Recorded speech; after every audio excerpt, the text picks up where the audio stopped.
for me. Let me know when you can see and hear me, everyone. There it is, Stephen. Steve Wright says, and there it is.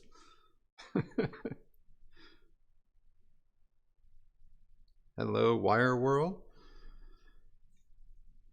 We can. Hello, everyone. Hi, Brian, Owen, Lisa. Lisa, oh, are you sitting through an ad? Lisa, do you have an ad? Some of you may have gotten like a pre-roll, so we're just gonna let everyone get situated. So, first stream. Oh, that's so awesome. That's so awesome. Really appreciate that. Yeah, Lisa and I are watching ads. Watching ads? Like good people. Like good people. All right. Yeah. Hey, from Denmark, KJ. Evening. All right. Okay, guys. Well, welcome to the first live stream of 2024. Can't believe it. Oh, man. KC coming in strong already with gifting 10 memberships to y'all. That's very generous of you. KC always does that. Yeah. By the way, they are so generous. Yes. And we really appreciate. We have some of the best members. We do. We do. We really do. There's I would say every single stream, at least one, often two of our members will gift memberships to others, and I just think it's really neat. That's awesome. So thank you, KC, and everybody that got one. You should say thank you. Well, I don't want what happened in our final live stream of 2023 to happen today, and I definitely don't want to get that far behind. So if you will permit me, I've already got a couple of questions here that have come in. So while everyone's still kind of filing in and getting there, getting comfortable. Yeah, but before you do that. Okay. Before you do that, I want to let everybody know the results of our poll. You know, that we did to let people know about the live stream today. Okay. It was a little divisive. Go figure. Yeah. You know, audiophiles having opinions. It's not even fathomable, is it? Okay. So the question today was, and this was just for fun, who makes the best sports car? And the choices were, and again, there were only 5 options because YouTube is limited on your polls. Yeah. So there was Porsche, Ferrari, Lamborghini, McLaren, and Aston Martin. Yeah. And even though the comments were pretty divisive, it was not even close in the results. So who won? Porsche, whatever you want to say. It's fine. Yeah, right? Porsche. Okay. Who came in second? Oh shoot, let me go back. Ferrari. Okay. Ferrari came in second at 13%, then Lamborghini at 10. Well, Lamborghini and McLaren tied. Oh wait, no. Oh my God. This isn't in order. How dumb is YouTube?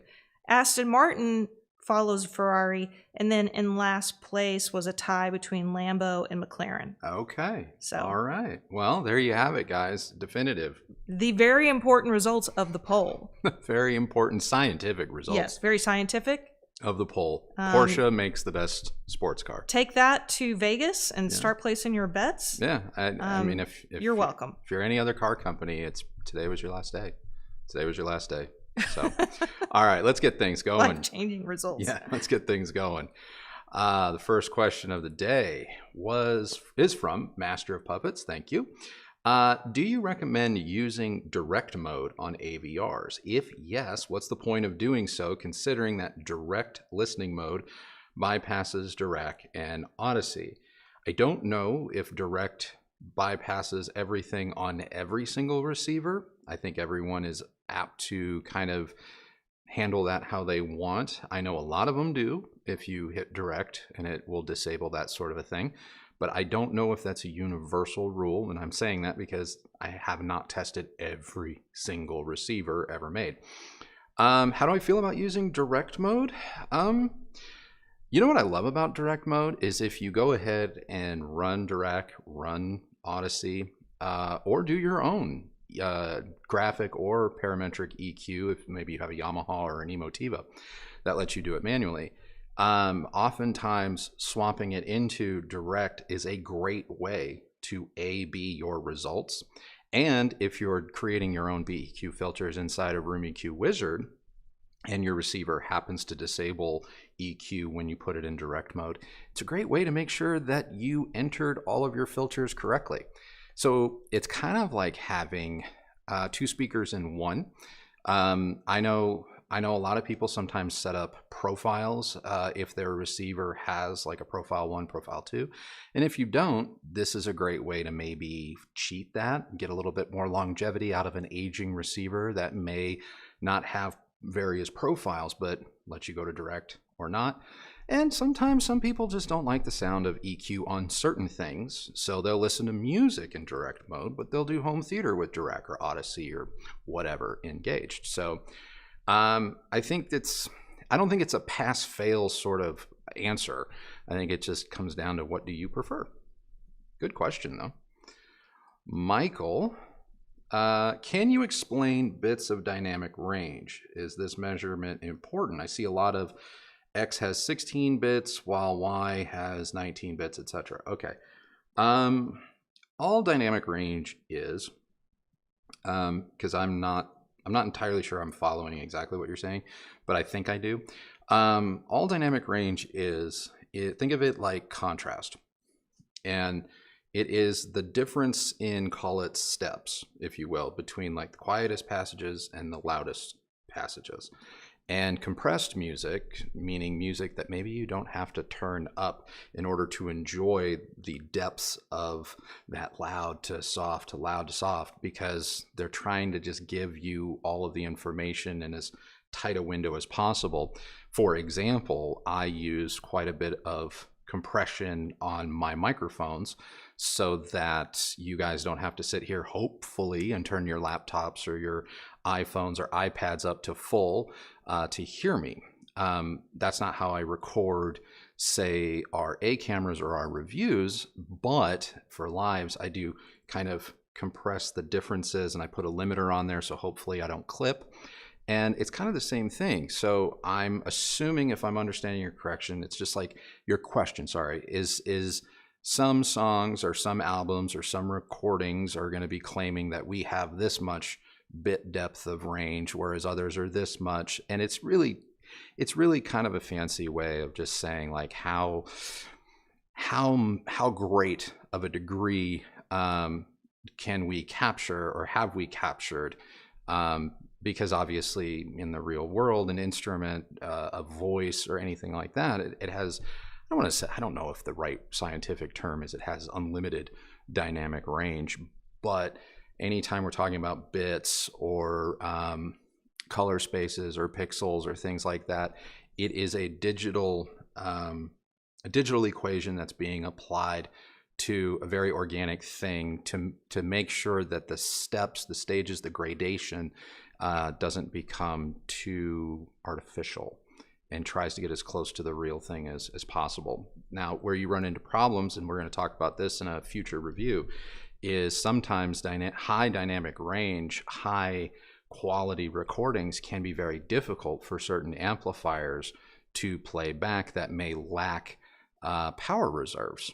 And this is something that we kind of touched upon when I talked about like the Fosse amps and whatnot. And while they can have these particular power ratings, that doesn't necessarily mean that they have the dynamic range if they're to play back all music through all speakers at certain volumes, because while maybe they do bench and hit 60 or 50 or 30 watts, sometimes you need like triple that in a split second to capture that dynamic range. And when those amps can't do that, they clip the speaker or they hit a limiter inside. Hopefully they have a limiter. And so those are all kinds of things to kind of keep in mind. So I hope I answered your question correctly. Nice question though. Hopefully I get this in early enough. You're in. Any chance of a Legacy Audio Focus SE review, or what are your thoughts on them? It's not on the schedule. It's not on the schedule, and it's not that I have anything against Legacy. I actually think legacy speakers are quite impressive, especially as you get higher up. That is a brand that has definitely embraced DSP and active woofers mixed with passive woofers, and I've been a fan for a number of years. I've always enjoyed their demos at shows, but no, there's nothing necessarily on our immediate schedule for that. Partially because my favorite legacy speakers are really big, really heavy. They're also quite expensive, and as much as I've marveled at the engineering of their speakers, visually, I have never, this is just me, don't come for me. I have actually never really liked the styling of their products. And so for me to want to spend 3, 4, 5 months with something like that, to do a deep dive, a proper review and everything like that, it's got to be something kind of really special. And not to say that they're not special, I'm just saying it's not something that I necessarily seek out. But all that said, I am in awe of some of the things that that brand has done with loudspeaker design. It's pretty cool. All right. Eric writes, Happy New Year from Danish dude from Greenville, South Carolina. Always a pleasure. Well, thank you. We appreciate it. And thank you so much for, joining us. Yes, thank you, Eric. Yeah. Nick, AV Movie Impulse, my man Nick just gifted 5 more memberships. That's awesome, Nick. And he also says Porsche all day. So there you have it. If Porsche needed a second opinion, they've got it. They got my vote. Really? Yeah. Oh. Why are you so surprised? I guess I shouldn't be. Yeah, what? I guess I shouldn't be. Yeah. Porsche was second for me. Second? Who'd you vote for? Ferrari? Yeah. Okay. Ferrari's the GOAT. Dwayne just wanted to say hello. Well, hello, Dwayne. Thank you so much for joining us. Casey writes, what are we drinking today? We are drinking water with a splash of watermelon strawberry. Just kind of creating my own little... You mean lemonade? Lemonade. Strawberry watermelon lemonade. From Whole Foods. So I go like that much water, and then I just... a little bit of that, just gives it a little kick, and makes the water a little less boring. Or as we like to joke, whole paycheck. Yes, get it from Whole Paycheck. All right. Dirty Motley, hey, you guys rock. Thank you for all the inspiration. Well, thank you for being awesome. Thank you, Motley. Thank you. Oh, okay, Glenn. Glenn's got a serious question here. Not that they haven't been serious so far, but he's in a quandary. Use La Scala's new R700 or new Kef R11 Metas. Pros and cons of each.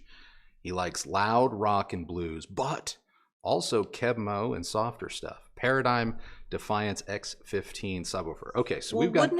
Well, first of all, yeah, wouldn't we need to know like what version of the La Scalas they are since they're used? Yeah, because AL5s have a completely different crossover than the previous gens. Let's just assume they're new. I'm going to watch for the comment to see if Glenn chimes in. Okay, let's assume they're new. So you can add bass to any one of these 3 speakers. Clearly, the Defiance X15 is a fabulous subwoofer. So what are we going to run into here? Well, I will say this. Of the 3 that you have on your list, the La Scalas are going to be, I'm going to argue, a pass-fail. You're either going to like them and you'll be buried with them, or you're going to go, I do not see what all the fuss is about. Plain and simple. That is a speaker, if you can go and demo it, demo it. That is not a speaker that I would purchase blindly, because obviously size, weight, that you don't want to incur that level of physical exertion only to realize you don't like something. But like I said, if you dig it, nothing, and I do mean this, nothing will ever get you to want to step away from it. But if you don't happen to like that particular sound, that particular vibe, you will walk through the vast wasteland of audiophilia going, I think everyone's crazy. you know. Hey, just yes. Glenn chimed in. Yeah. Can't afford new. Which version of the La Scalas would be the best? I can actually demo them at a local dealer. Okay. I personally think you're going to want to go for the AL5. The AL5 is the one that got the crossover updates that are also found in the Forte 4. This is the newest This model. is the newest one, AL5. So Forte 4, Cornwall 4, and AL5 all share similar voicing. So that's just what I'm going to throw out there. If it's AL4, you might find them AL4, AL3, you know, whatever number they were. They may be even a little bit more like, hoo-hoo, boy, and you've got to really like it now. As for new R700s versus new KEF R11 metas, especially given that you have a capable subwoofer, KEFs all day. I'm going KEF all day, because your subwoofer is going to do better with the better bass than the R700. So you're going to end up kind of cutting some of what makes the R700 a great value just right off the rip. You're just going to cut it off. Not to say that the R11s can't play deep, but they don't over accentuate the bass the way the R700s do. So the R11s plus a sub is like, you're done, buddy. You're done. I mean, I personally would say if you really only have a very small amount of money to spend, then just get the R700s. But if you have the budget, to me the three aren't. They're honestly not really comparable. Yeah. The KEFs are so much better made, and are the ones I would pick definitely over the R700s.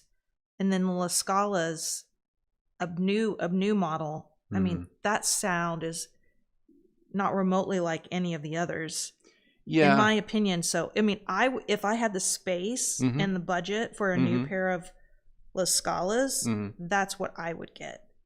It's just such the experience is really incredible, and I think it's one of those speakers that when you sit down in front of it and listen, you're going to have an emotional, physical, I think, experience. Oh, I 100% agree, but I'm not gonna blow sunshine up anybody's bottom saying that everyone's gonna like that. Oh no, there's still a lot of people that are just like, you know, they can't even think of saying anything nice about Klipsch, and well, those are just sad people. So, I think that's really, you kind of have to, like I always say, you got to know what kind of listener you are. Yeah, and that's our advice. I'm really big in 2024, if I can help it, is buy right, buy once. And I will say, as good as the R700 is, it is possible to do better.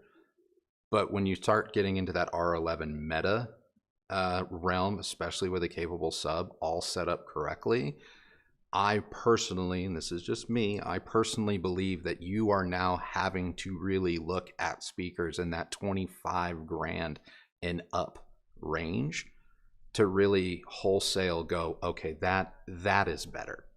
Whereas the R700, great speaker for $1,800-$1,900 a pair, but I can best it with an R11. And then of course the La Scala is just its own thing. So, okay. Let's move on to Lance. How would the Technics SU-GX70 work as a DAC preamp? I mean, it works well. I just think that it kind of defeats the purpose of that product. I mean, when we had it in for review, I did test those preamp outs, and to be honest, it was a way of kind of changing the sound of the amplifier a little bit, but I don't believe that it changed it for the better. Like I see the preamp outs as, okay, you know, you can use a sub or something like that, but yeah, you can, but if you're going to go with the Technics GX70, or any Technics amp, I highly recommend that if that's something that's on your radar that you want to have, use, enjoy, you got to be buying it for what they've built. You know, people that are like, oh, I add a DAC to the Technics, and it's like you're spending money for no reason. you're not improving things. You're just adding an extra box. So when it comes to Technics, you just got to be okay with being kind of one and done, in my opinion. Let's see. Steve writes, "You're as young, but any non-review editorial content on the horizon?" Oh yeah. I mean, we kicked off the year with a non-review, with the 10 worst speakers to invest in, which got under some people's skin.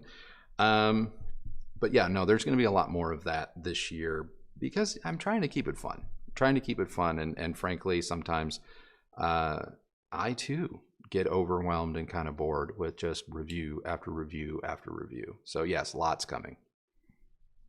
And I would say that if we can get our outdoor project underway, we might be able to take you along with that. Which we are under contract. Yes, on the outdoor project. 18 months. It took 18 months. I don't know what day we're breaking ground, but you best believe if you follow me on social media, Instagram specifically, I'll probably be acting a fool in stories for an entire day, because it will be, I don't even know what it's going to be like when we finally start seeing progress. Yeah. It's been nuts, but it's a really cool design. I'm so excited to see it.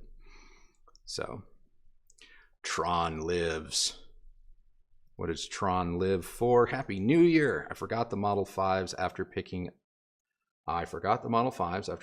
up QA Concept 300s for $2,800 new. They sound fantastic. Would you consider any other speakers in the price range? Music, movies.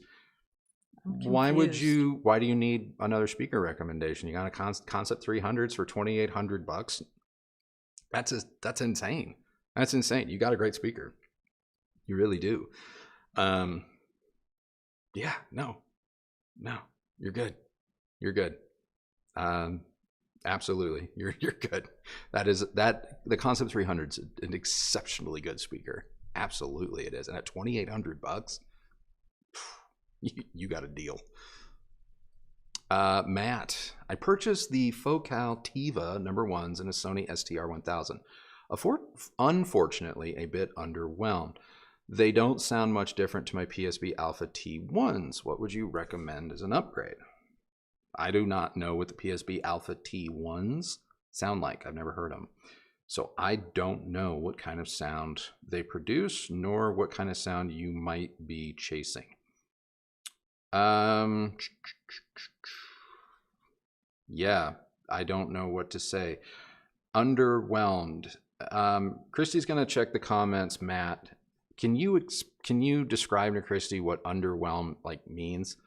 Because when I think Focal, underwhelmed is not something that I normally hear from people. Overwhelmed or ooh, too much, too dynamic, maybe even a little too bright in places. Underwhelmed, I don't know. And because I've never heard the PSB Alpha T1s, I don't even know how to compare. If Matt is saying they don't sound much different, but I don't know what the PSB Alpha sound like. we do know what the Focal Tivas sound like. Right, and so, I would say that would be a dynamic. Sony and Focal, in my experience, should be pretty contrasty, should be pretty dynamic, a little lively even. So if that's underwhelming, I think, I don't know.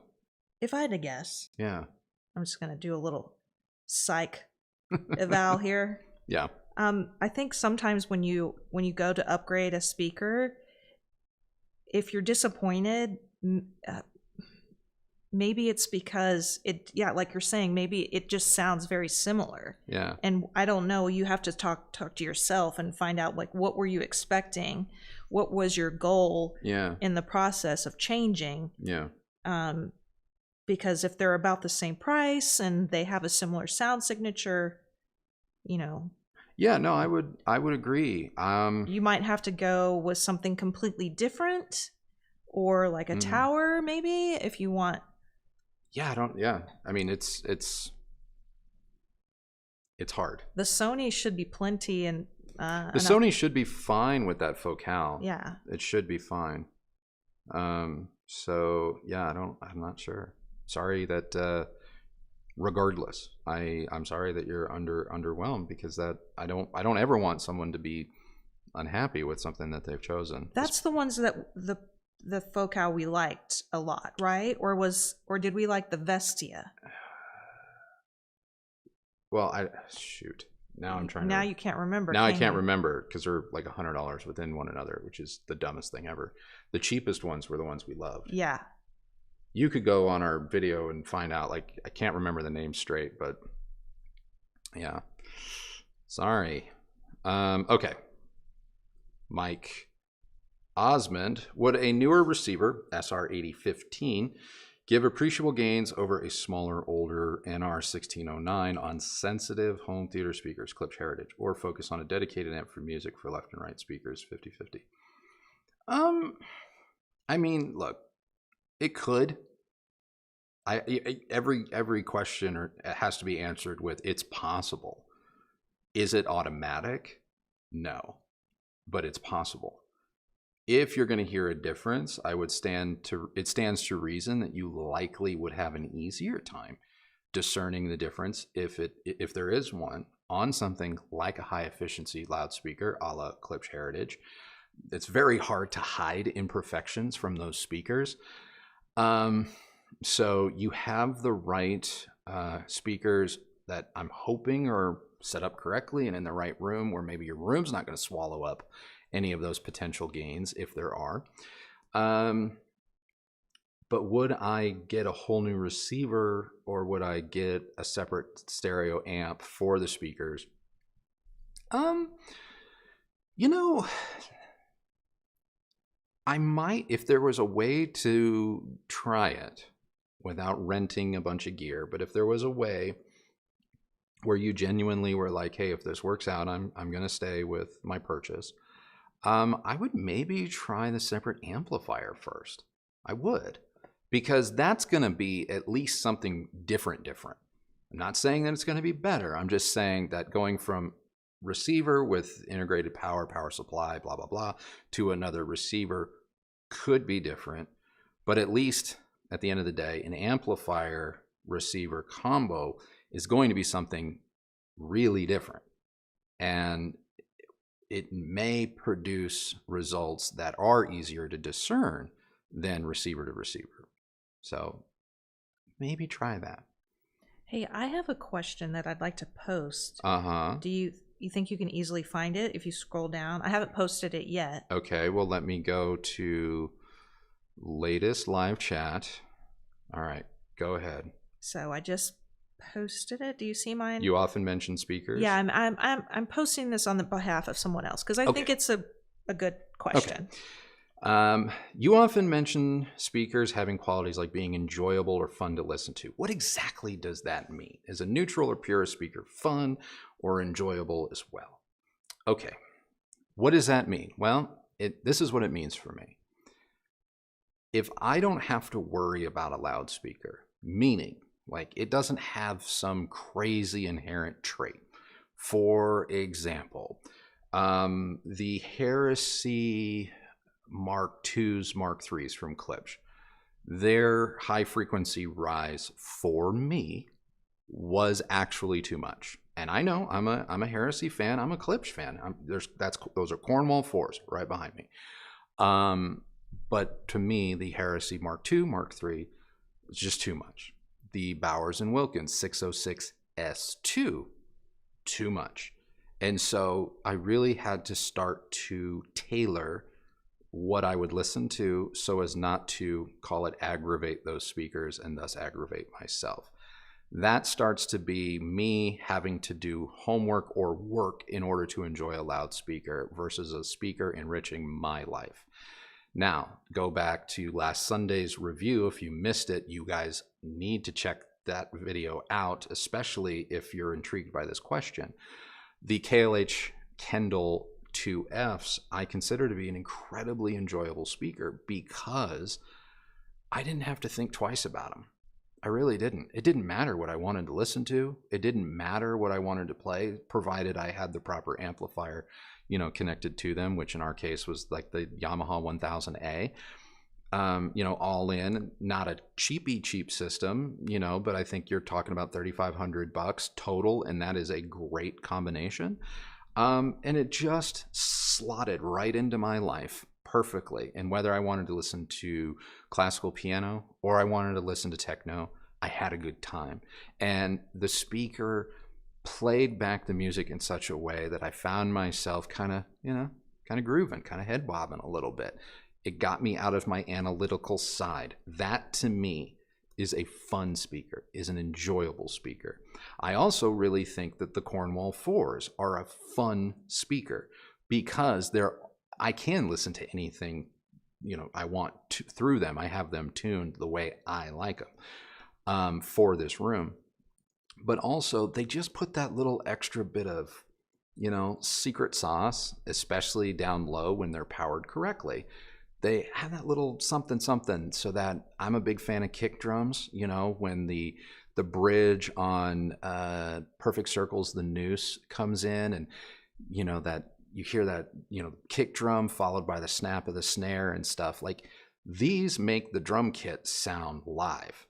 If you go on YouTube and you watch what's that drummer, Chad, you watch Chad play to 30 Seconds to Mars for the very first time, and they've kind of toned down the rest. Chad from which band? I forget.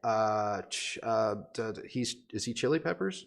Yes. Yeah, and he looks like Will Ferrell. And you watch that, and they really have his drum kit mic'd really well. If I listen, Chad Smith. If I listen to that through the Cornwalls in this room, it's live. It feels live. Like, this thing doesn't miss a beat. And I love that. That's fun. Is this the most accurate speaker? No. But it's a lot of fun. And so that's what I mean. If you find yourself listening to your speakers in an analytical sense, where you're just always eyes closed, head in a vice, you may have great speakers. You may. They may be great. I wouldn't argue. But if you are tailoring your behavior to the whim of an inanimate object, that's not very fun, at least not to me. I could appreciate it. The same reason someone asked me about the cars, like, what's your favorite car and why I pick Ferrari. Ferraris are not perfect. Ferraris are actually kind of crap on a lot of levels. But every time I get in a Ferrari, every time I've driven a Ferrari, I'm 13 years old and I'm living in the moment. Every super nice Mercedes I ever even owned, I marveled at it. I loved it. And I still love Mercedes to this day, but I marveled at it and I loved it. But I was always driving kind of in reverence of the vehicle, almost feeling like, oh my God, I'm not good enough. But I would get in like my Corvette Z06 and I had fun, I just had fun. So that's the difference for me. It's not about, how do you quantify fun? You can't quantify fun. How do you quantify enjoyment? You can't quantify it. The only person that can quantify that is you. Do you actually have fun listening to this product? And if the answer to that is, well, I think it sounds really good, but do you have fun listening to it? No, I would get something else. I hope that answered the question. Okay, shoot. Where did I leave off? Zachariah, I think, is where I left off. How do you feel about the direction of AKG? What happened to AKG? I'm not a big headphone guy. I mean, I use AKG I used AKG more in the professional realm. They made a lot of the headsets that, we would often use on set or on commercial shoots. I honestly, I haven't kept up with AKG, so I'm not certain I know how to answer that question. Sorry. I wanted to go back to Matt's question. Matt about the focale. Yeah.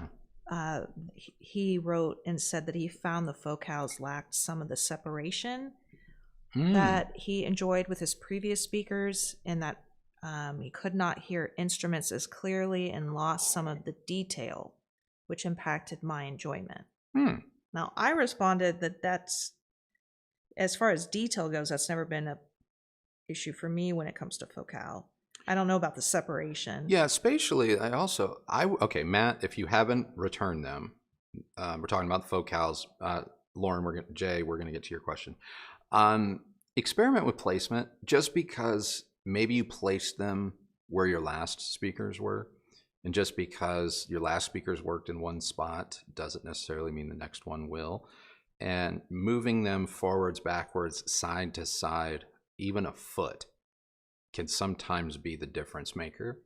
So start there before completely writing off the focals. Second, if you have another piece of electronic, another integrated amp, it doesn't really matter which one, swap the Sony out, put that one in, and just see how things may or may not change.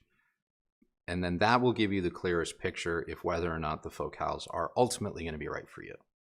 And then at least if you go, oh no, it was something else, great, now you know, and you've got the right speaker. But if they don't do it for you, at least you know when you send them on their way, you've done everything right. So, okay. Jay Loren Smith says, happy to see the Cornwalls behind you. New house is open floor plan with a 20-foot ceiling. Will my Cornwall floors still be good with no wall or corner? Yeah. Yeah, our ceilings are not 20 feet. They're 11, 12 feet, but completely open everywhere. And ours are, well, if you go off the slat wall, ours are currently about 18, 19 inches off the slat wall, but you got to remember there's a 9, 10 inch void behind the slats. So they're technically, 2.5, 3 feet off the back wall. And they work great. They work great. I mean, admittedly, when I have them out, now that we've reviewed them and they're my personal speakers and I can do what I want, like I have presets built into our mini DSPs and stuff that have just tricked them out perfectly for our room. And that's how I prefer them. But they'll work fine in a big space. They like some room to breathe. Dwayne writes, have you ever run into an issue where you can't access mini DSP mixer EQ section after a mini update? Working with tech support, they are great, but wanted to check based on your experience. I can't say that I have. Now I've been using mini DSP, I think, for almost as long as they've been around. I want to say 15 years. So I don't know if I'm blanking on a time when that did happen to me, but recently with the SHD, ever since I got the SHD in the house, I can't say that I've run into that. But you need to know, full disclosure, it's not like I have the SHD plugged in 24/7 the way maybe you do. So it's possible by the time I get back to putting my SHD into the signal chain, a bug you've experienced has now been worked out, and so I never had that experience. So that's possible. But no, I don't recall a time where that happened. Sorry. But they are really good people over there. They really are. CR. Love this monthly live show. Don't have any Q Acoustic dealers remotely, and I'm ready to try the 5040s or Concept 50s. Since I'm ordering them, should I start with the 5040s or the 50s? I never want to spend anyone's money needlessly, but I will say this. If you can afford the Concept 50, it's a better speaker than the 5040. 5040 is great. Do not get me wrong. But the Concept 50 is the better speaker. And so if you can afford it, if you get it and you like the Concept 50, you're done. You're done. There's no reason to go to the 5040. And everything that would have been great about the 5040 you already have. So that would be my advice. Zachariah says, make it rain. You got it. Oh, Thank you. Oh, Zachariah's just dropping singles in the chat box for zero reason. You know what? I love it. Other than that, he's just kind of amazing. Yeah, it's funny. It's really funny. How's the feed looking? Like, no stuttering, things are going good? It's okay. What's happening? You're looking a little flat, in my opinion. I'm not real crazy about the lighting setup. Well, hold on a minute. Let's see. Maybe I can change something. And yeah. What? No. I just. Does that help? We get a little. What? All right. Oh, then maybe you look great. You guys. People making fun of me? Actually, no. Oh, no. Just my wife. Just me. Just me. Just my wife. There we go. I'm always keeping it 100. You just bought yourself a full month of this. All right, let's get back to business. I will say one thing that's weird. Even though I'm obviously watching this live right next to you, yeah, it will like fall behind every buffering. few minutes, and that annoys me. So I have to go back and it's buffering.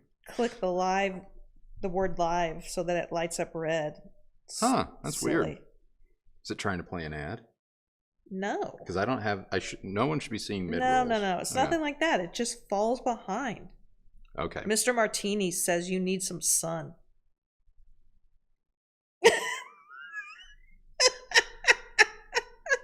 You know what? There.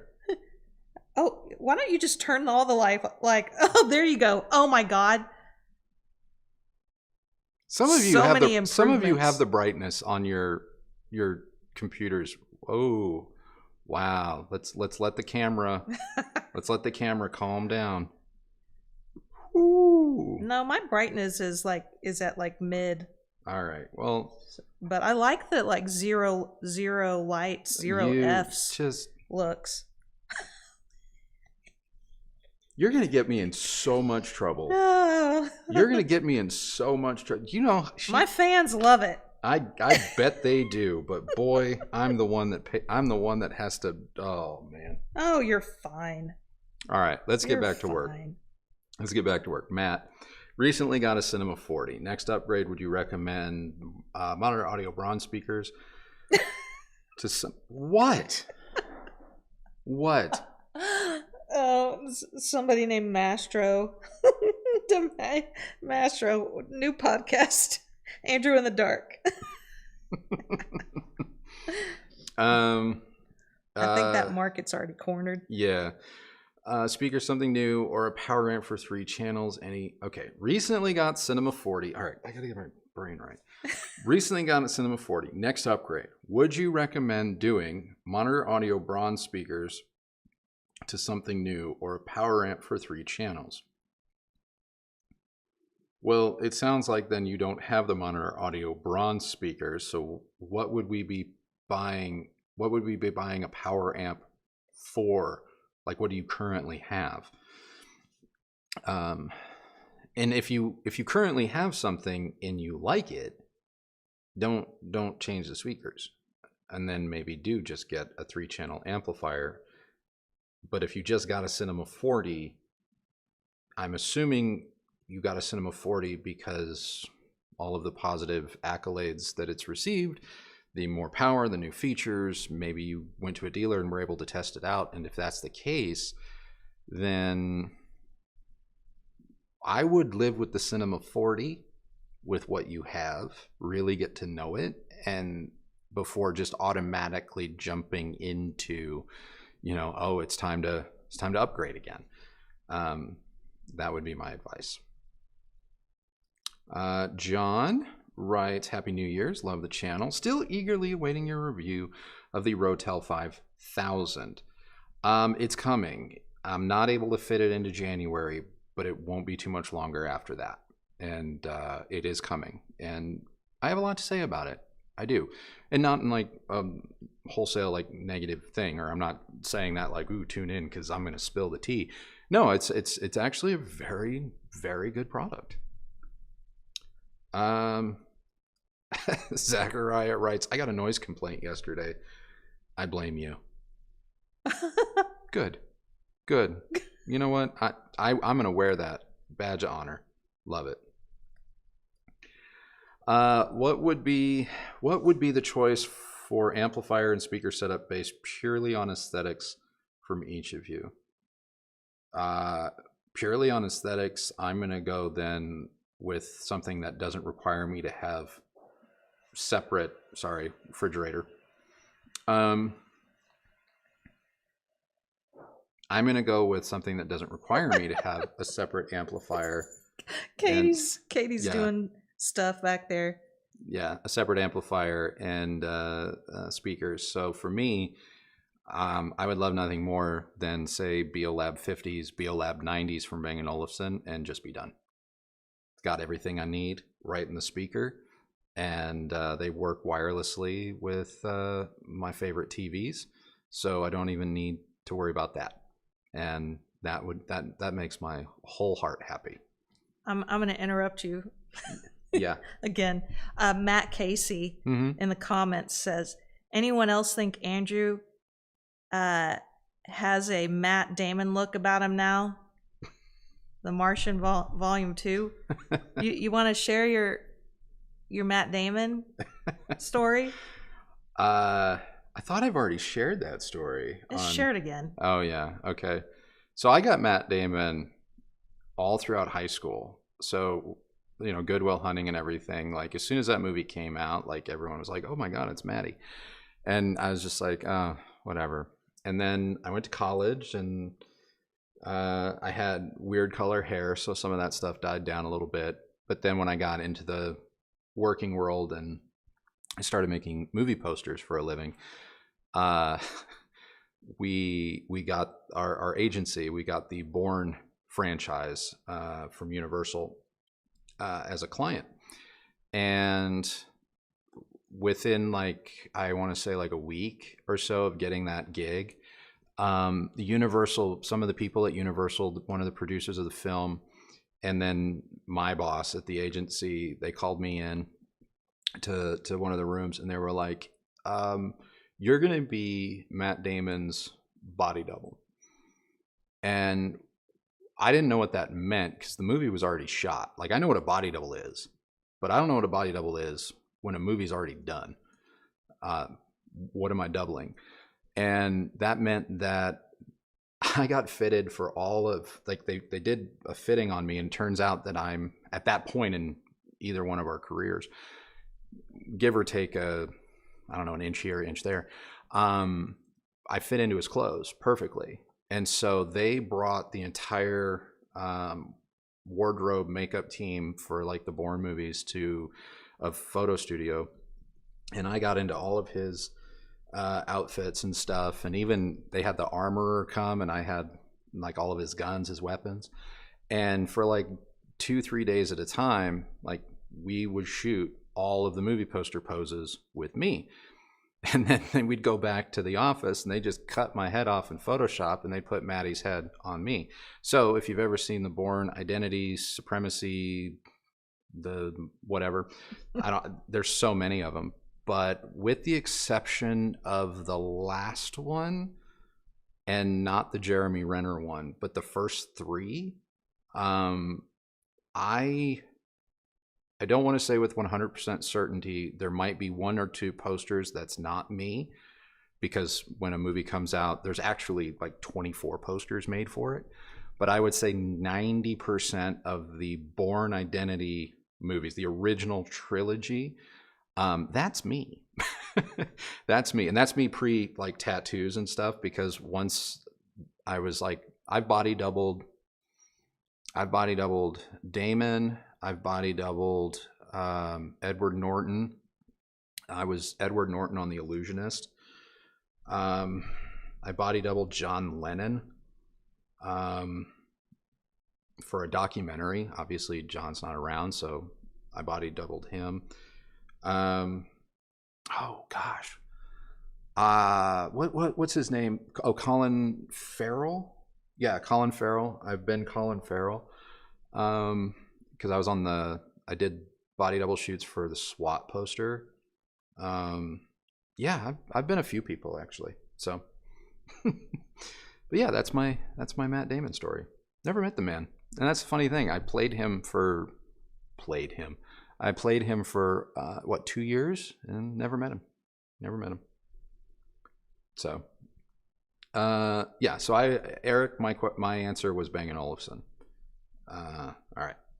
GMV. Looking at getting my first high-end speakers after saving up and buying Macintosh separates. What would be the best in terms of soundstage and imaging? Focal Canta 2 Towers, Yamaha NS2000, or Borison X3? Okay. The answer to your question, first of all, congratulations. I'm really glad that you were able to get, the electronics that you've wanted. The thing about soundstage and imaging is that's as much the speaker as it is the speaker room interaction. If you have a room that is going to swallow up the detail, or is not the right balance of soft versus reflective, or you overtreat your room because you go on forums and everyone tells you the very first thing you're supposed to do is put absorption at the first order reflection points, then you might buy any one of these 3 great speakers and go, I have no soundstage, I have no center image, I have no focus. Or you're like, I have great center image, but the soundstage never goes wider than the speakers themselves. And so it's hard for me to say, like, which one are you going to do? Like, for me, like, Focal has great dispersion. Like, I have achieved some of the best soundstage recreations with their loudspeakers historically, time and time again.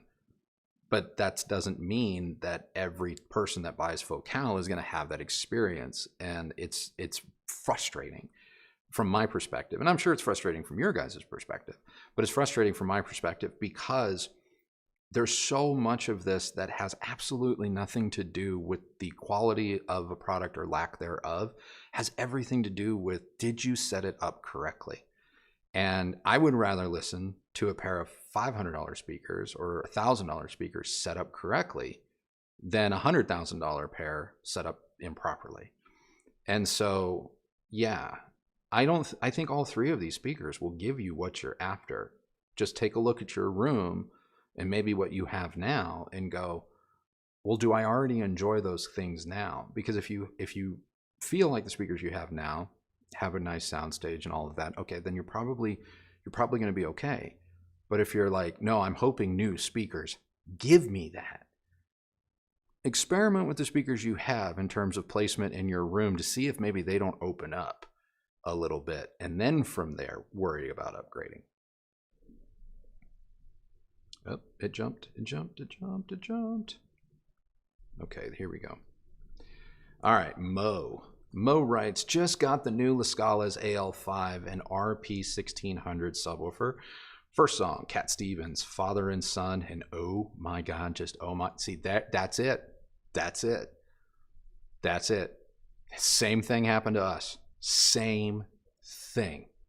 I put on Hamburg Song by Keen, lost it. It's gone. Absolutely gone. Time traveled, gone. You put on half a dozen songs and she was at the back. She was leaning up, but she needed the whole counter in our old Austin home, like just to maintain. What was it again? You only get it once. You know the rules. So yeah, Mo, I get it. Pete V, message retracted. Well, Pete, I appreciate the support. I hope maybe we answered your question somewhere along the way. CR writes, Andrew, did you get your mini DSP Flex HT yet? How would you use it? What gear would you pair with it? I think I like the idea, but need the why. I don't have it yet. I'm told one with my name on it is coming in for evaluation, but I have no idea as to when that's going to be. I am hugely excited about that product. But that may just be me. I'm hugely excited about it just because I like the idea of having something that's very simple, HDMI ARC connection into a little device that lets me tune something to the way that I like to tune things, and then just add an amplifier for the requisite power I need for whatever speaker I'm choosing to listen to. I like that. I do. If they would come out with an amplifier that was around the same size that I liked, I would be in heaven, because I would find a way to hide both of those things and just go from there. But like all mini DSP products, I love them. I can't say enough good things about them. But are they for everyone? 100% not. In fact, I would not be surprised if the return rate on mini DSP products is quite high, because a lot of people get them and realize that you kind of have to almost have a minor in some form of programming. Like I said, I've been using them for like 15 years. So to me, mini DSP just makes sense. But I understand how they can be overwhelming. And for those people, you will be better off with an AV receiver, with a calibration mic that comes in the box that's just plug and play, hit a button, let it do its thing. And that's okay. That's okay. But for someone like me that's like, I think processors are needlessly expensive, and they're needlessly expensive, and so many of them don't come with the ability to make the adjustments you need to make. This is where mini DSP, in my opinion, shines. But I don't have the flex yet. Pete writes, looking into Class D amps, wondering if you've used any of the Purifier, Hypex, Encore amps. If so, what are your thoughts? I don't have any personally, but I have used both of those extensively. Hypex more than the Purify. I can tell you, back in the day before I had a channel and I was in between being part of the AV press, and I worked and consulted with certain manufacturers, we did quite a bit of testing on Hypex, and they were always really, really good, and they were always really solid. Now, I still personally prefer Class AB amplifier. I do. But Hypex is pretty good. Hypex is good. Owen got the new Technics GX70. Love it. Which has brought HDMI. The Winamp now does HDMI. Are they a better option for those on a limited budget? Look, I want to answer your question, but I don't know if I can answer your question without completely spoiling my very, very soon to be released Winamp review. The two are not remotely comparable. I'll say that much. You do get what you pay for in both products. I'll leave it at that. Not to say one is ultimately better, or you have to go with one over the other, or that the Winamp is garbage. It's not. It's just like in my Technics review, I believe I said something to the effect that if you're a person that wants to have absolute control over every component, and you want to be able to tinker till your heart's content with various, like, I want to add this DAC to this, to that, to da-da-da-da-da, Technics is not for you. Conversely, with the Winamp, anyone that tells you, like, oh my God, this thing is better than a $2,000 whatever, that's a lie. Sorry, it is. Or they haven't experienced enough things else, like at the GX70 level. There is an insane amount of software inside the Winamp. In terms of features, at $299, it may be leader of the pack, but that doesn't automatically make it this absolute one-size-fits-all solution that I believe a lot of people are leading others to believe. Like, I have clipped ours hard, and I've clipped it hard on corn walls. So that's all I'm going to say. Just keep that in mind.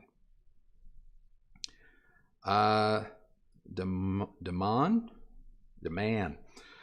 I want to get a Mac 1200. It has an 8-band EQ instead of just treble and bass control. At the store, it was time consuming to adjust it. I would have to restart the song after I adjust it. Would this bother you? How would you handle that from song to song? Oh boy. Well, first of all, I don't make EQ adjustments blindly.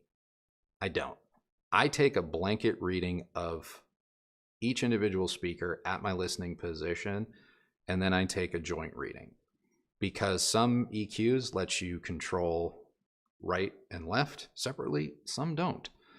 And so I like to have an actual visual picture on my laptop or tablet or phone, because there's a great app now that lets me do it on my phone. And I like to see that and then really look at it, because a lot of times you may be actually adjusting something that you think you're like, oh, it must be this frequency, when in fact you were one frequency off. And so I really do. I like seeing the picture, and then based on what I'm seeing, and then my personal taste, like I don't mind a little bit of a rise in the bass. I don't mind a mostly linear treble and then really letting it fall off at like 15, 16 kilohertz. And so I look at where that is, and then I make my adjustments. Would it drive me crazy to have to make an adjustment, like reset or hit play again to hear the difference? You bet it would. But I probably would set the whole thing up visually using graphs, listen to the song, then just turn it off or put it in its bypass mode, listen to it with it, and go that route to kind of curb my frustration. But that doesn't sound awesome, if I'm being honest, what you're having to go through.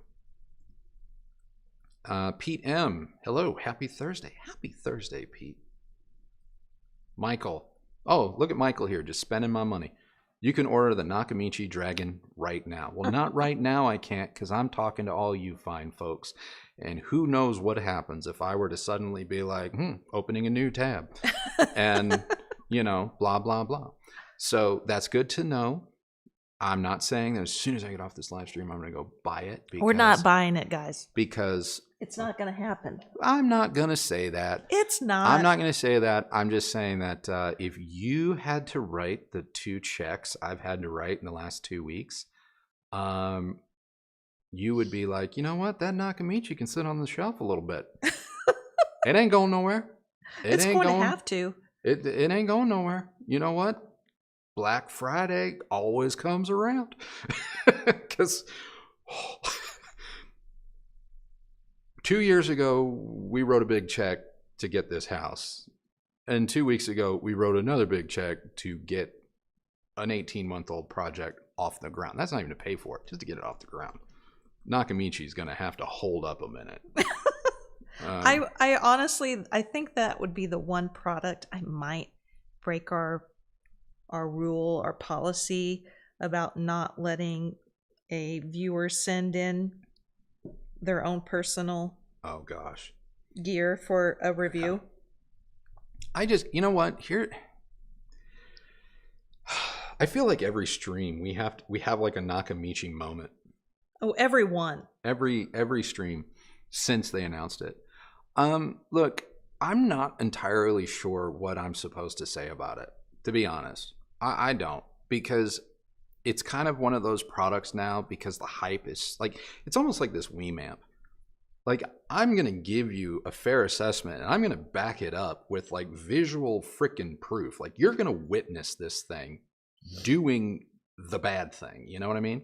The bad thing? Like, you're going to see it clip, and I'm going to show you like how it doesn't take much. But at the same time, like, none of that's really going to matter. You know, I can put as much consumer advice like warning or this just my opinion, blah, blah, blah. There's just certain products that reach this kind of fever pitch of hype that you're damned if you do and you're damned if you don't. And I kind of think that the Dragon is in that camp.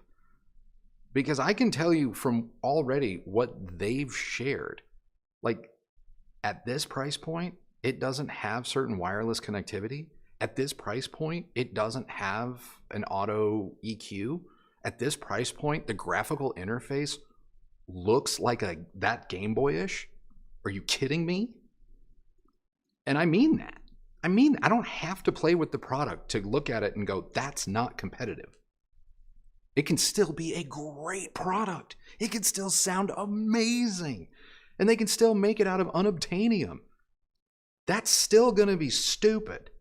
Babe. And so it's just like, Anyway. Anyway, let's dial it back. Oh. Remember, we're trying to I'm very passionate. Be what was it? You wanted to be a little more like, oh, I'm not going to let anything bother me this year. Oh, man. Well, definitely not getting the Dragon now. All right. Hi, guys. Just got a Klipsch RP 1400 subwoofer monster with my old Onkyo 10-inch subwoofer. What just happened? What just happened? Oh, I just read a comment by Jared Crandall. Yeah.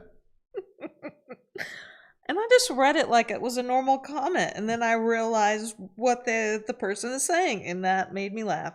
I'm sorry, I'm 5. What did I can't see. I cannot repeat it, okay? Okay. So move on. Can you screenshot it? So you can laugh later? I can laugh later. You bet. All right. Hi guys, just got a Klipsch RP 4. I'm trying to work here. Sorry about that. How do I screenshot? Here. Okay, I got it. Okay. Just got a Klipsch 1400 monster with my old Onkyo 10-inch subwoofer. Help in any way? I mean, it could. Please. I'm sorry. Please. Wow. First. No, I haven't had any gummies. I'm just, you know. This is how she is. This is how she is. I'm just a fun person. Okay. Look, can your 10-inch subwoofer from Onkyo help? It could.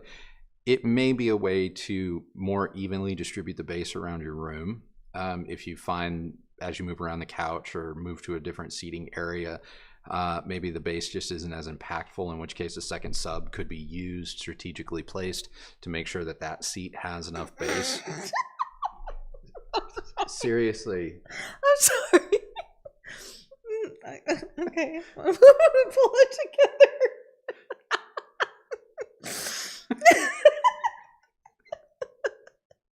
Wow. Wow. Oh my God. So glad we didn't run that ad on this one.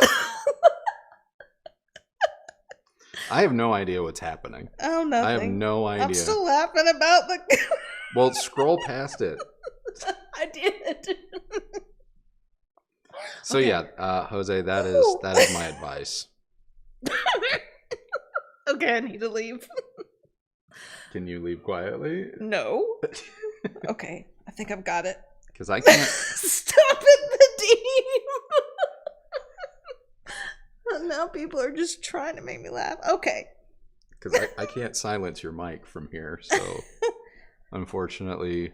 All right, I'm way behind, so let's. Some people have been waiting patiently. Have a vintage Luxman L80 hopes for a review. Hopes for like a Luxman review, I'm assuming, and not like a specific like L80 review, because yeah. I would like to do a Luxman review. I would, but I think we have an in with AccuPhase now, which I know is not Luxman, but I would like to know. I would like to experience that myself. So you and I are both hoping for a review. Tron Lives is back. Apologies if you all shared your thoughts on belt drive versus direct drive before. Where do you fall? Your review helped me try the Technics SL15, but haven't heard a belt drive in the price range. Should I? Look, I have very probably unpopular opinions when it comes to turntables, and that I like direct drive. I like it just because it's convenient and it's easy. I like when I hit a button, the thing spins, and I don't have to necessarily worry about replacing belts or belt tension or things like that. Like, it's not that one is technically better than the other. I don't believe that. I think maybe back in the day, you know, there was real issues with direct drive motors maybe being louder or less precise, stuff like that. But I think we're there now. We've got parity between the two. So I just like the convenience of direct drive. That's where I fall. And if given the option of two equally equipped turntables of equal quality, same cartridge, blah, blah, blah, blah, blah, I'm picking the direct drive every time. I just am. Chris Veltman. 9 Inch Nails Downward Spiral, followed by Rage Against the Machine. That's my day. Stream makes it better. I'm so glad I got to see 9 Inch Nails live multiple times. Have not seen them. They are so amazing. And I saw them when they were peak. They were 9. Peak 9 Inch Nails. I saw them, and I know I've told you this before, but I'd like to tell my audience about my experience with 9 Inch Nails. So I got to see them in Dallas at this club, very small club, called the Bomb Factory. Oh, you were telling me about Bomb Factory. Yeah. And actually, Marilyn Manson opened for them. This is when Marilyn Manson was nobody. Like very unknown, and it was so insane that the crowd busted down like the barrier between the crowd and the stage. I almost died. It was a good show. It was so great. Yeah, those were the days. Anyway, it was fun. That's awesome. Back to your stories. Well, I'm glad that stream made your day better, Chris. Really am. Your comment made my day better, Veltman.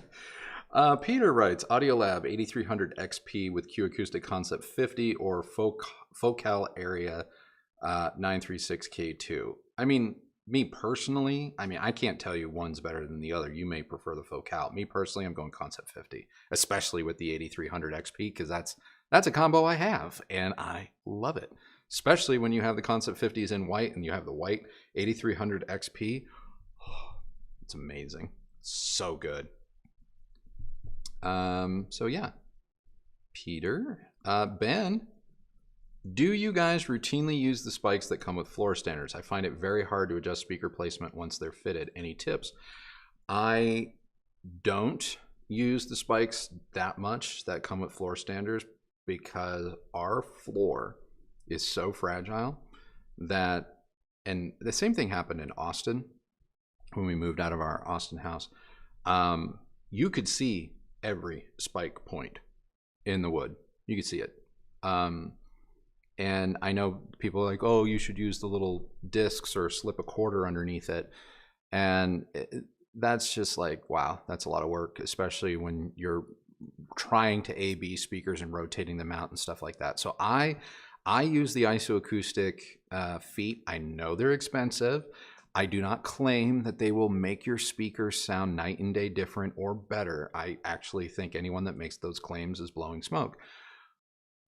But where they're good is they're friendly on all hard surfaces because they have a rubber kind of suction cup thing. They do decouple. They do the same thing as spikes. But once they're fitted, you can actually adjust them using the included wrench and kind of level your speaker, up and down. And that's really, really helpful.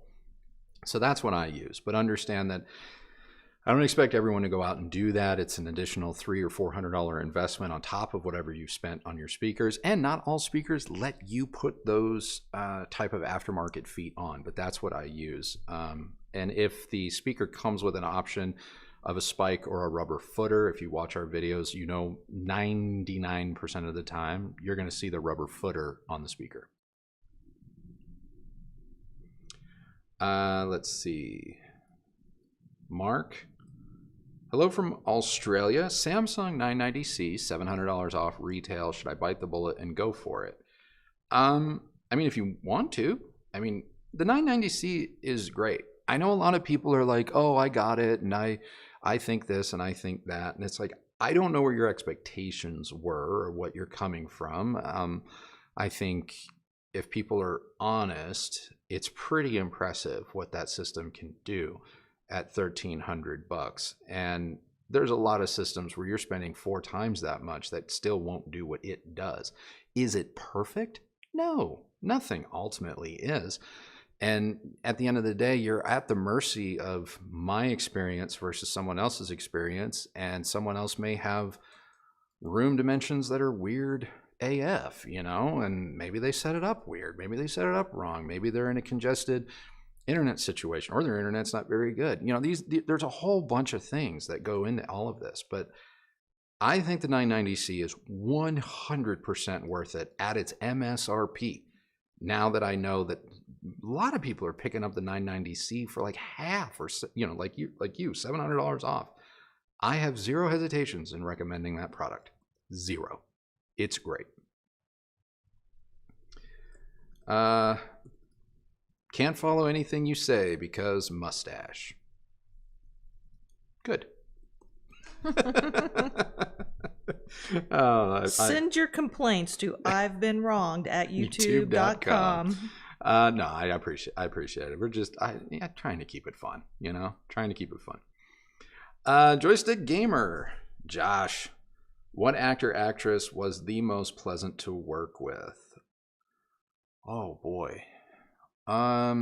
You've always said really great things about, what's that lady's name? She's not aged. Carla Gugino? Yeah. She's a saint.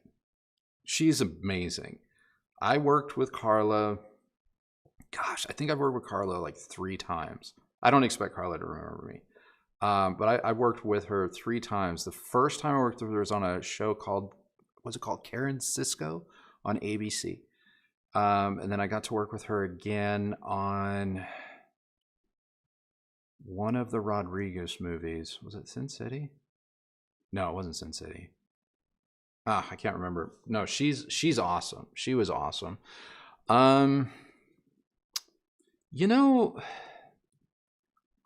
I know people are I know there's a mixed bag about everybody in Hollywood. I really loved working with Sylvester Stallone. I enjoyed his presence. I enjoyed the process of being creative with him quite a bit. I worked on Rambo 4, I think it was, with him, and I had a blast. Ving Rhames was great. Oh, there's a bug in here. Thought it was too cold for insects. Yeah, gosh, I'm just trying to remember all of them. It's easier to remember the ones you don't like. Ooh, tell us. No, that's the unwritten rule of my industry, or my former industry, is you don't kiss and tell. No, Sylvester Stallone was wonderful, I thought. Yeah, I'm. Well, what's your most fun story? My most fun story? Yeah. I was, for a while there, very early in my career, very early. I don't know how it happened, but I got kind of thrown into, well, no, I know how it happened. I had a professor, Michael Gottlieb.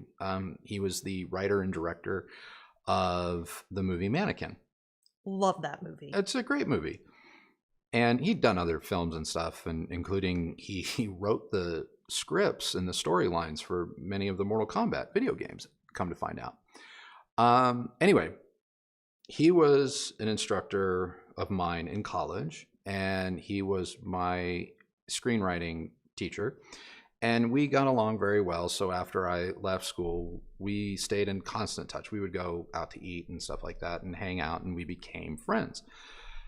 And one night we were he and we were eating at a restaurant in Santa Monica, and like we do, and we had plans to go watch a jazz show afterwards, and Val Kilmer and Ed O'Neill, Al Bundy from Married with Children, and the playwright, whose name literally just fell out of my head. David Mamet. Yes. Walked in, and Michael's friends with all of those guys. I had never met any of them, and so David saw Michael saw David, and the way that they were. And so we all ended up sitting at this table. And what I didn't realize is that David was having kind of a pre-production, getting to know conversation for the movie Spartan, which starred Ed O'Neill and Val Kilmer.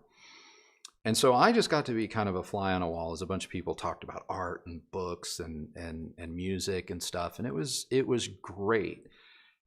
And why that was transformative, obviously, just to be in the room with those great people.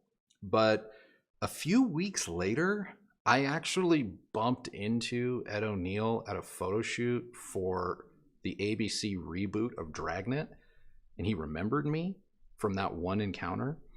And I got to be on the set of Dragnet with Ed O'Neill for like a week, and it was awesome. And I just got to be a sponge and learn so much and stuff. And so that was huge fun. I really enjoyed that. And I've had a lot of really great encounters over the years.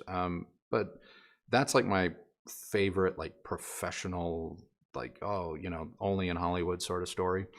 Obviously I loved making my film and getting to work with really talented people and stuff, and being kind of stuck in the middle of nowhere, making something for like 15 cents.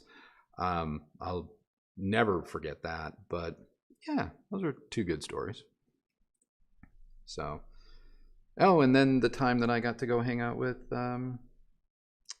Francis Ford Coppola at his winery. That was fun.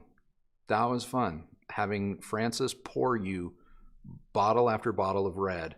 Like, what do you think about this? What do you think about that? As we talk the transition from analog to digital cinema, and how he was of two minds on it. And then his daughter, Sophia, was cutting at the winery because she had, I don't know if she still does, but back then, she had a little cabin on the property, and she turned that into her production offices. So like they cut Lost in Translation and all that there.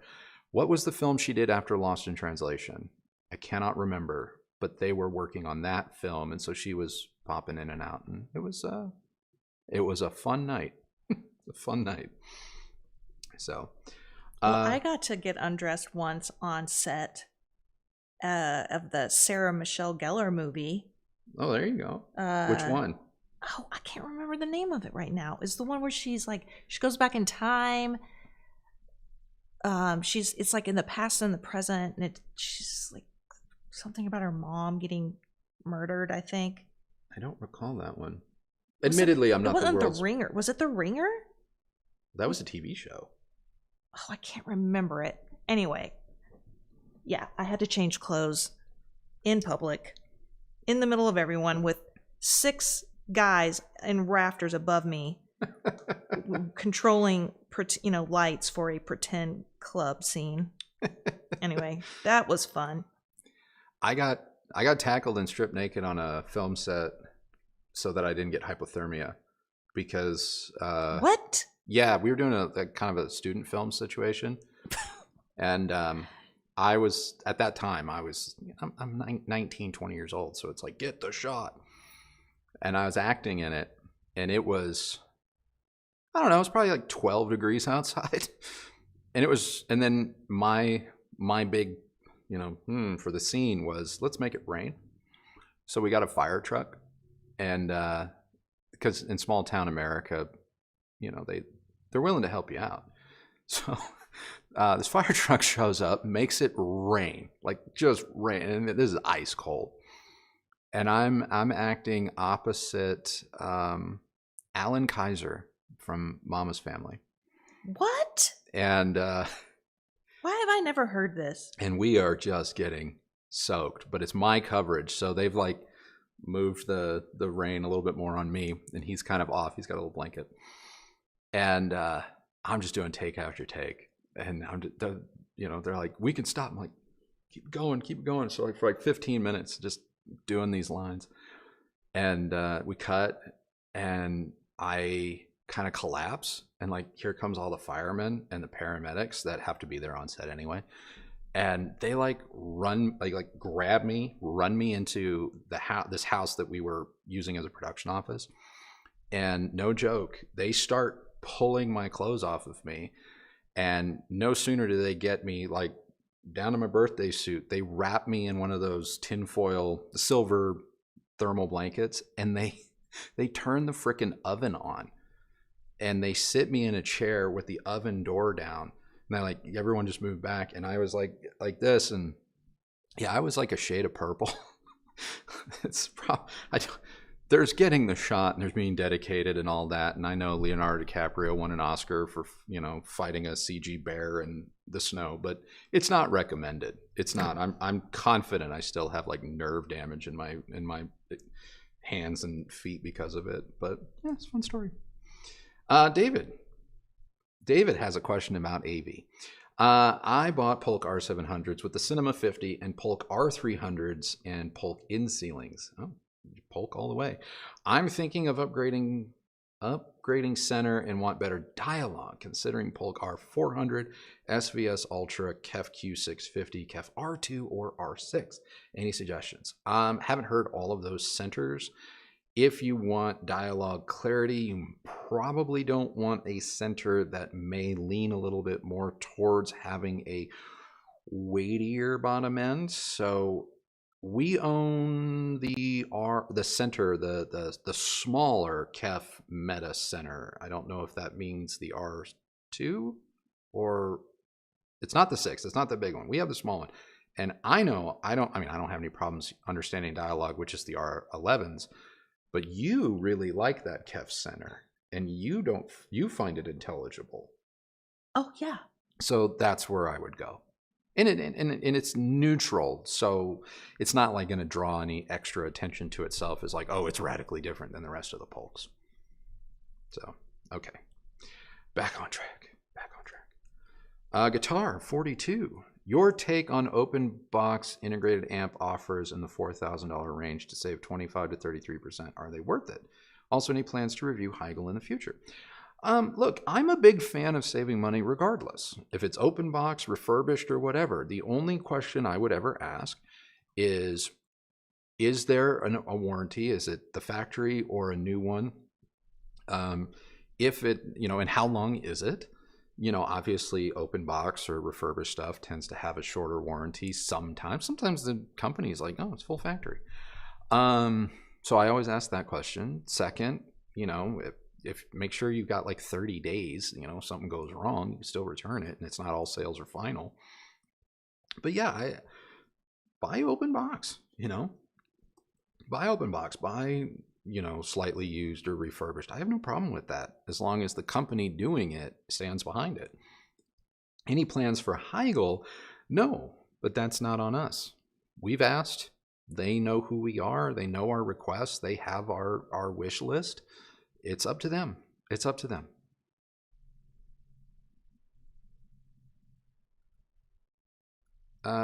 Folks, comment your favorite song. Okay, that was a question. Chris has got a question for the class. All right. Wicked Plumber gifted 10. Thank you. I'm sorry if you gifted these like 45 minutes ago and I'm just now getting to it, but thank you so much. Paul 26. I own Martin Logan XT F100 and C100 for my home theater. My setup is a 5.1. I own an STR DH790. I want to upgrade. Any recommendations? Also, I want to listen to HiFi music. How will I be able to accomplish that? Well, I can tell you that nothing against the Sony STR DH790, but obviously the new Sony stuff is improved upon that. But the only Sonys that I would steer you towards, because you have those Martin Logans, would be the 5000 ES or the 7000 ES. And if you're only looking for 5.1, that may prove to be overkill. In which case, maybe a better option for you would be to get the Onkyo RZ50, which is like $1,200, and has Dirac built in. It's going to sound great. In my experience, it's going to sound great with those speakers. And its direct mode is fantastic, but it also has full preamp outs, so you can get a separate amplifier like an Emotiva XPA2, and really go to town. So that's what I would do. Hey, Andrew and Kristi, can I get a shout out to Spanky? He's one of your biggest fans. Cheers from Canada. Shout out to Spanky. Shout out to Spanky. What's up? What's up, Spanky? Big ups. Oh, God. Big ups to Spanky. You guys will get the big ups joke on Sunday.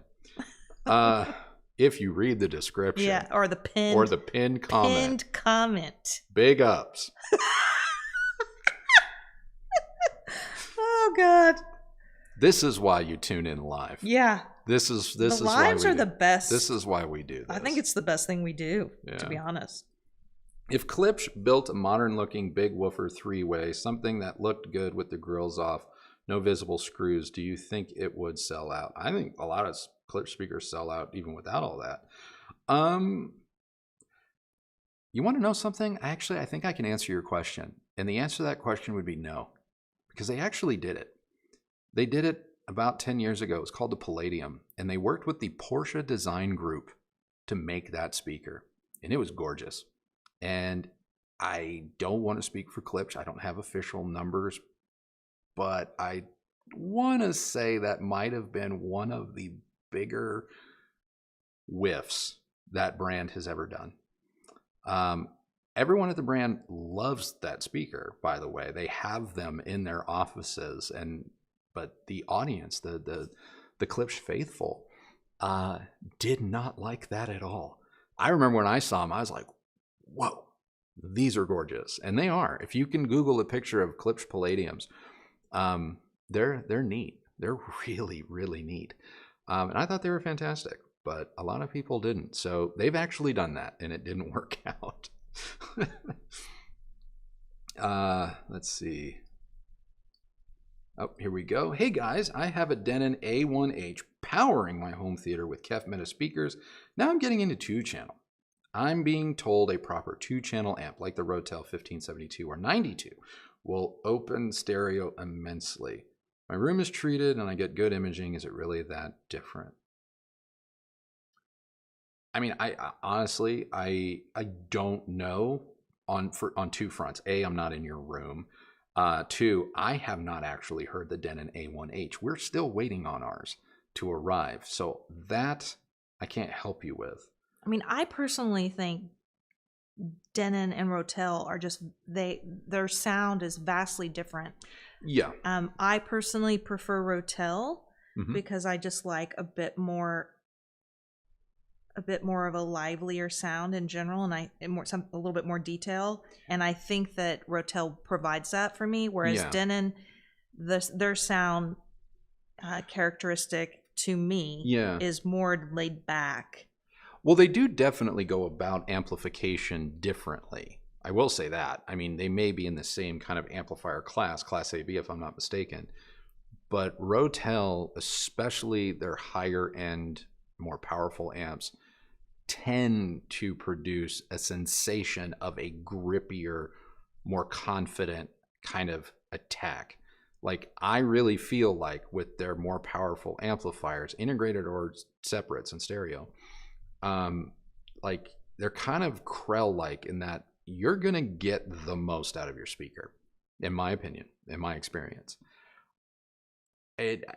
I think maybe you could get a stereo Rotel and use the preamp outs of your Denon and see what that does before going like whole hog into, oh, now I need a separate preamp, I need a separate this, need a separate that, because I know that Denon will let you do like preset 1, preset 2, or whatever they call it. That may be a way to find out for yourself. But I'm not going to say like it's going to be immensely different. I don't know. If anything, do I think spatially you're going to hear gains? Maybe not, but I wouldn't be surprised if you were like, oh, like that feels way more focused or tight or tactile than the receiver. But that's just kind of Rotel's thing. So yeah. What's the mentioned What's the mentioned analysis app on your phone? Loving the giggles. The app that I have now officially kind of tested it and gone through it all. It's not perfect, but it does produce results that give or take, call it a margin of error of arbitrarily, give or take 10%. Arbitrary. It does produce results that on an iPhone are comparable to, say, a UMic 1 into a laptop, running Room EQ Wizard. And it's right here. The app is called House Curve, and it's going to say that it's free on the App Store, and it's not. I mean, it'll let you download it for free, and it'll let you click on all the buttons and see all the various things that it can do. But if you actually want to use them, it's $7.99 one time. Totally worth it. I paid $8 for it. I was not given this for free, and I like it. I like it. And I've now done enough A/B where it's like, let me see what it gives me. Let me see what my UMic kit gives me. I do think on a much more precise level, the UMic obviously is a little bit better. But if you're like, man, I'm just looking for something to make, say, a quick adjustment on a Wii-amp with a graphical interface or graphical EQ, this is great. This is great. And likely all 90% of people really need. So I feel comfortable in recommending it. Dwayne, I'm a Scotch and bourbon guy too. Macallan is my favorite brand. You at 12, 15, 18 for your go-to. I like smoke and the flavor of Scotch had to wine. I'm the older the better when it comes to Macallan. Was it 25 that I had last?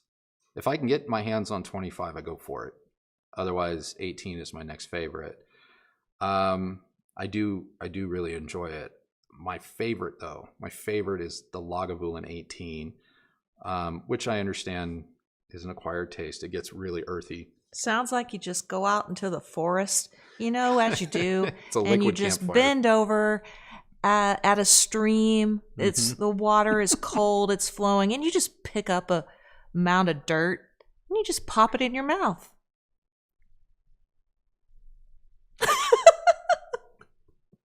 It's better than that, but well, there goes my Lagavulin sponsorship.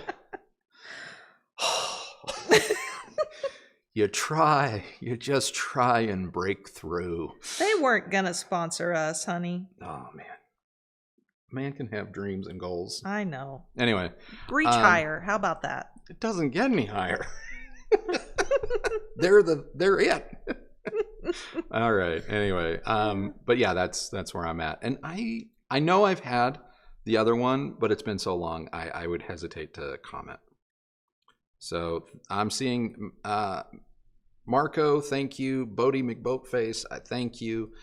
We also like Proper 12. Proper 12 is the arguably one of the better Scotch drinks that don't cost a fortune. You can get a bottle for $22, $23, and it's a great. It's just a great sip. And like the rule with really nice scotches and bourbons and stuff, pay the money for the first one. So like if you can do a Macallan 25 at a restaurant or you have it at home, only one. If you find that you want to top up, you want a second, that's when you grab the Eagle Rare, the Woodford, the Proper 12, because while it's not that the Macallan's not going to taste good, but you're already going down the hill. So let's let another less expensive pour take you in for landing. That's the lesson I learned, because I used to buy Macallan 18, Macallan 25 in my advertising days. I always had a bottle.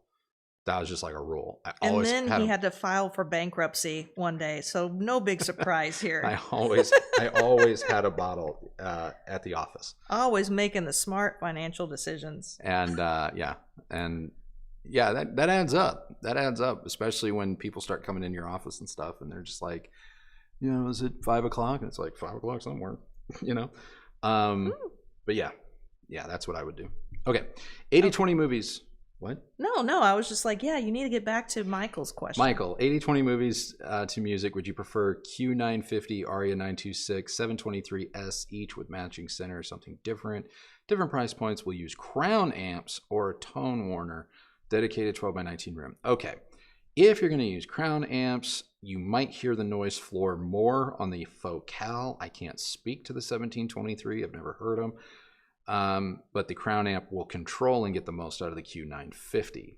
As for that, though, I can't say which I would pick. I historically have not been the biggest fan of the Aria line. The Q line from Kef is amazing. It's great value for the money. Needs a bit of power to really come alive. What are the seven? That's the Arundel 17. That's the one above the 19. Oh, we haven't heard those, right? Them, so I can't comment. Arundel seems to make a really competent speaker based on my 1961 experience. So I don't doubt that they're not great, but I haven't heard them, so I'm not going to say they are great. But yeah, there you go. Michael was the last one. John writes, do you still really like the higher end Technics SUR 1000? What are the best speakers you'd recommend for this integrated for various room sizes? Price is no option. Let's spend some money. John, does a bear shit in the woods? The R1000 is great. I love it. It's still top 5 amplifiers of all time, in my humble opinion. At least modern amplifiers of all time. How about I put that caveat on it? You want to spend some money? Let's throw some Focal Utopia Color Evo bookshelves on it, because that was heaven. Oh, those were so good. That combo made me want to quit. Like, can I just keep all of this and y'all can do something else? Because I'm happy. That was great. The R1000 was actually really good with the Lascalas too, now that I come to think about it. Yeah. There's one other speaker in there I am forgetting. Well, the R1000 and the Kef R11 Metas was great. That was one of the last pairings we did before we had to send the R1000 back because our loan was up. I would love, though. Ooh, now you got me thinking. I would love to hear the R1000 on like a pair of older Watt Puppy 7s. I think that'd be, or Sophia 2s. Ooh, that would be good. That would be fun. That'd be a good system. They don't want us to review their products. I don't care what they want. I'm over here with my man John, and we're spending money we don't have. Okay? All right. Oh. We're writing checks. We're writing checks our body can't cash. You want to spend money? I can spend money for you. Oh, I am aware. that you can spend money. I'll call up Bang & Olufsen, and I'll be like, "Where are my freaking Where are my BioLab 90s? Where are my Alicia Keys? Where are my speakers? Alicia Keys 90s? Give them to me." Mark. And then they'll reply a year later. Yeah, Mark. Samsung 990C for living room have dedicated 2-channel room. I mean, look, if you're looking for just a simple turnkey home theater system that's going to rock, yeah, go for it.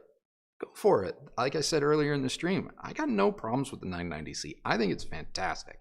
I freaking love the Samsung soundbar. Yeah. It's good. Don't let anybody tell you that it's not. It's very good. But Bose is also great. The Ultra Smart Ultra. The problem with the Smart Ultra is you got to a la carte it.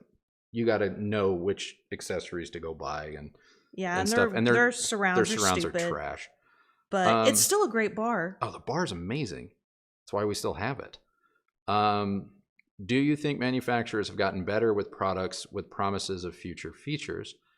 I do. I mean, the most recent being obviously Marantz and Denon coming to market with a whole line of stuff that was half baked when they launched it, but they've made good on all of those promises. So, I mean, Yamaha eventually made good on all their promises. I think some brands have definitely learned, like, you can't make people wait like a year.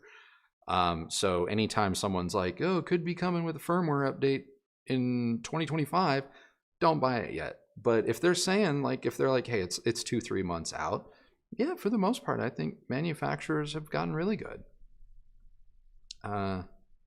Noah Elliott, any update on the R3 video? Best guess on when it might be out. Struggling to decide between AVR versus integrated amp solution. The R3 meta video will happen. Look. We've asked. I believe it. I would like to believe it's going to happen. I believe it's going to happen. But I don't have a timeline. I don't. They're not here. Excuse me. They're not in-house. I'm not being cagey like, I don't know when they're coming. Snort. No. No, we really don't know. We really don't have them. But as recently as this week, we have received an update from KEF saying they still want us to take a look at that product. That's as much as I got. So, Thomas writes, thanks, Kristi. So what? I'm probably a full 30 minutes behind at this point. Yes, I offered an explanation for Thomas, and I think he, she, they are showing an appreciation. Well, so I love that. I love that for your appreciation. Thank you so much. Philip, have you ever looked at DIY? Matasound has some OEM SB Acoustics Satori kits with beautiful pre-made and finished cabinets, or maybe CSS flat packs. I've looked at them. I've seen them. I'm aware of them. Have I ever looked at them and gone, you know what? I'm going to build that? No. I want to build some stuff, but to be perfectly blunt, and I hope to build some things this year, but I don't want to build speakers. Not to say that I don't think that I could do it or I would build an ugly speaker, but I don't want to build speaker. I do enough stuff with speakers. I want to build like furniture. I want to build like, today I watched a YouTube video of a man that built his own kitchen cabinets, and I'm like, I can do that. I can do that. Literally everything he was doing, like, I don't have that cool ass table saw that he did, but I'm like, I know how all of that works. And then I look at my kitchen and I'm like, man, screw it. Let's just take a sledgehammer to it and see what happens. Oh yeah. I am really ready for Andrew to get a table saw and just go full Grizzly Adams in the garage, and I just want him to start making stuff. Yeah, because I spend, what you may or may not know, if you follow me on Instagram, you're probably well aware, but what you may or may not know is like, I spend every waking moment that I can, that I am able to have kind of away from the job here, like looking at sculpture and art and architecture and, furniture, and I dissect that stuff. Like I'll get the dimensions and I'm like, how do they do this? We go to furniture stores, like some people probably go to coffee shops, and I'm opening the doors and I'm like, oh, okay, that's how that works. And that, and it's like, yeah, I'm getting real close to like putting an expense account on like GL veneers. And it's like, let's make some high end stuff, but yeah, I digress. Where was I? Someone says super chat issue solved by Kristi Wright. Thanks a ton. All right. She's I'm just putting out fires today. I'm solving world peace over here. Your name, Cammy84. Have you heard the Rel T series subwoofers? And if so, how do they compare to SVS for music and movies? Don't listen to her. Okay, so have I heard Rel subwoofers? Yes, I have. Do I have a comment on Rel subwoofers? Unfortunately, I do not. Rel is just one of those brands I am not going to discuss. As for how they compare to SVS, as with any subwoofer, and I mean this is not a dig on anybody, as with any subwoofer, 90% of the performance, okay, 80% of the performance that you're going to get out of a subwoofer is going to be predicated upon, do you know how to set it up properly? I cannot explain to you how many times I hear people in my, people will write me going, oh, this subwoofer isn't musical. What do you mean? Like, a sub doesn't know what it is. A speaker doesn't know what it is. So what do you mean? Oh, it's just all boom. Okay, well, kind of walk me through your settings. And they kind of do. Or some people even show me, like, because they watched our Room EQ Wizard video, and they'll literally send me a picture, and it's like, okay, you must have your sub in the wrong spot, because you're getting like a 30 dB peak at this one frequency. Have you tried moving your subwoofer? Well, subwoofers are always just go there. Based on what?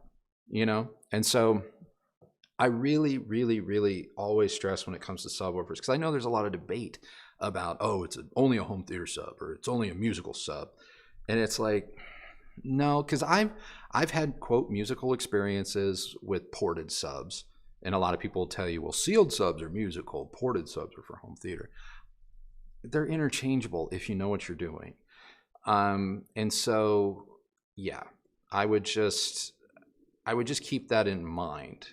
It's, when it comes to subwoofers, the things that I look for when I'm going and shopping beyond know-how and making sure I can set them up in my room is I'm looking at construction. You want an inert cabinet. You don't want a cabinet that's going to resonate when you're really pushing the envelope. So I look at build quality. I look at driver excursion, but not to say that some of these sub companies, they advertise like long throw driver because it has a big rubber surround, and they're going to show you slow motion video of that woofer, just moving like 6 inches. And it's like, cool. And there's totally designs, and there's, reasons to have that. But that's not to say that you can't get like a lightweight 12 or 14 inch driver a la, say, how Tecton builds their subs, and not get similar impact. Because that point, it comes down to like the quality of the amplifier. Is the amplifier going to overheat? Is it actually enough power to sustain these types of volumes and those frequencies? And, as much as people want to sit there and say, well, then that's the SVS whatever, I can point to the new Klipsch reference Premier subs and go, actually, these do just as good a job.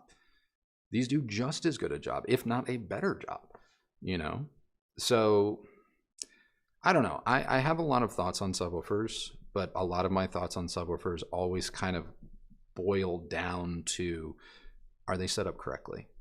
Because more often than not, they're not. People think they are, but they're not. Esoteric, when? Also, do y'all have a preferred brand for speaker stands? We were working on an esoteric review, getting esoteric products in-house, but our contact over there, they are no longer in the communication chain. So the entire esoteric conversation is back to start, which bums me out, because I thought we were like this close to having that all wrapped up, ready to bring to you. Also, do y'all have a preferred brand for speaker stands? We, on the more kind of, call it expensive side, Kristi will maybe hit you with a link, but we use Solid Steel. On the more affordable side, but still equally good, we use Kanto. Okay, starting to wrap up. Cinema 50 versus Cinema 70 with Emotiva Basics A2 for Q Acoustic 5040, KEF 950 or R700. Only listen to 950. Bass was a bit spongy. Well, bass would be a bit spongy on a Q950 if you're not driving them correctly. But are you saying with an Emotiva Basics A2 powering 950s, you thought the bass was spongy, or you haven't put all of those combinations together yet? You're not going to get spongy bass from the Q Acoustic 5040, but you also may walk away from that thinking like, oh, where is it? Because that's not a full range speaker. The R700 is a full range speaker. And if you put it with the basics A2 or an XPA Gen 3 stereo amplifier, you're going to get buku bang for your buck out of that one. So it sounds like if you're into bass, that might be the way to go. Keep in mind, it's going to come down to how you set it up. Because if you put those speakers flat up against a wall, or you load them, or you have them in a part of your room where maybe they're sitting in a null, or worse, they're sitting in a peak, you might think that they're too bombastic. You know, the speaker room relationship is very, very, very important. So, yeah, there you go.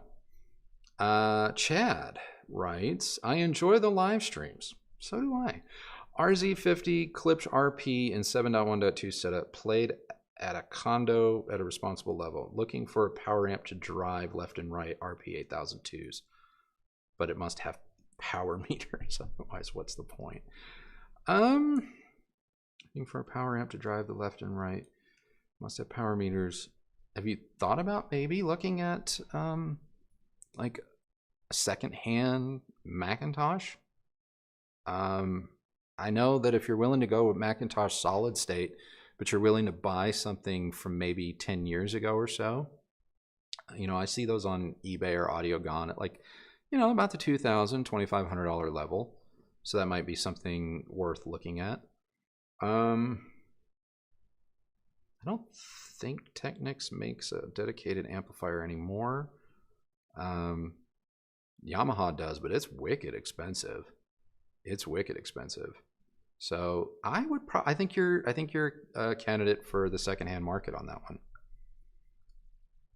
Sir Holmes, I know the difference between amp classes, but can you describe how each class has its own sound? Bonus question, what type of amp has loud sound with volume set 1 to 5? And what type of amp is loud on 5 to 10 on the volume side? Ooh, okay.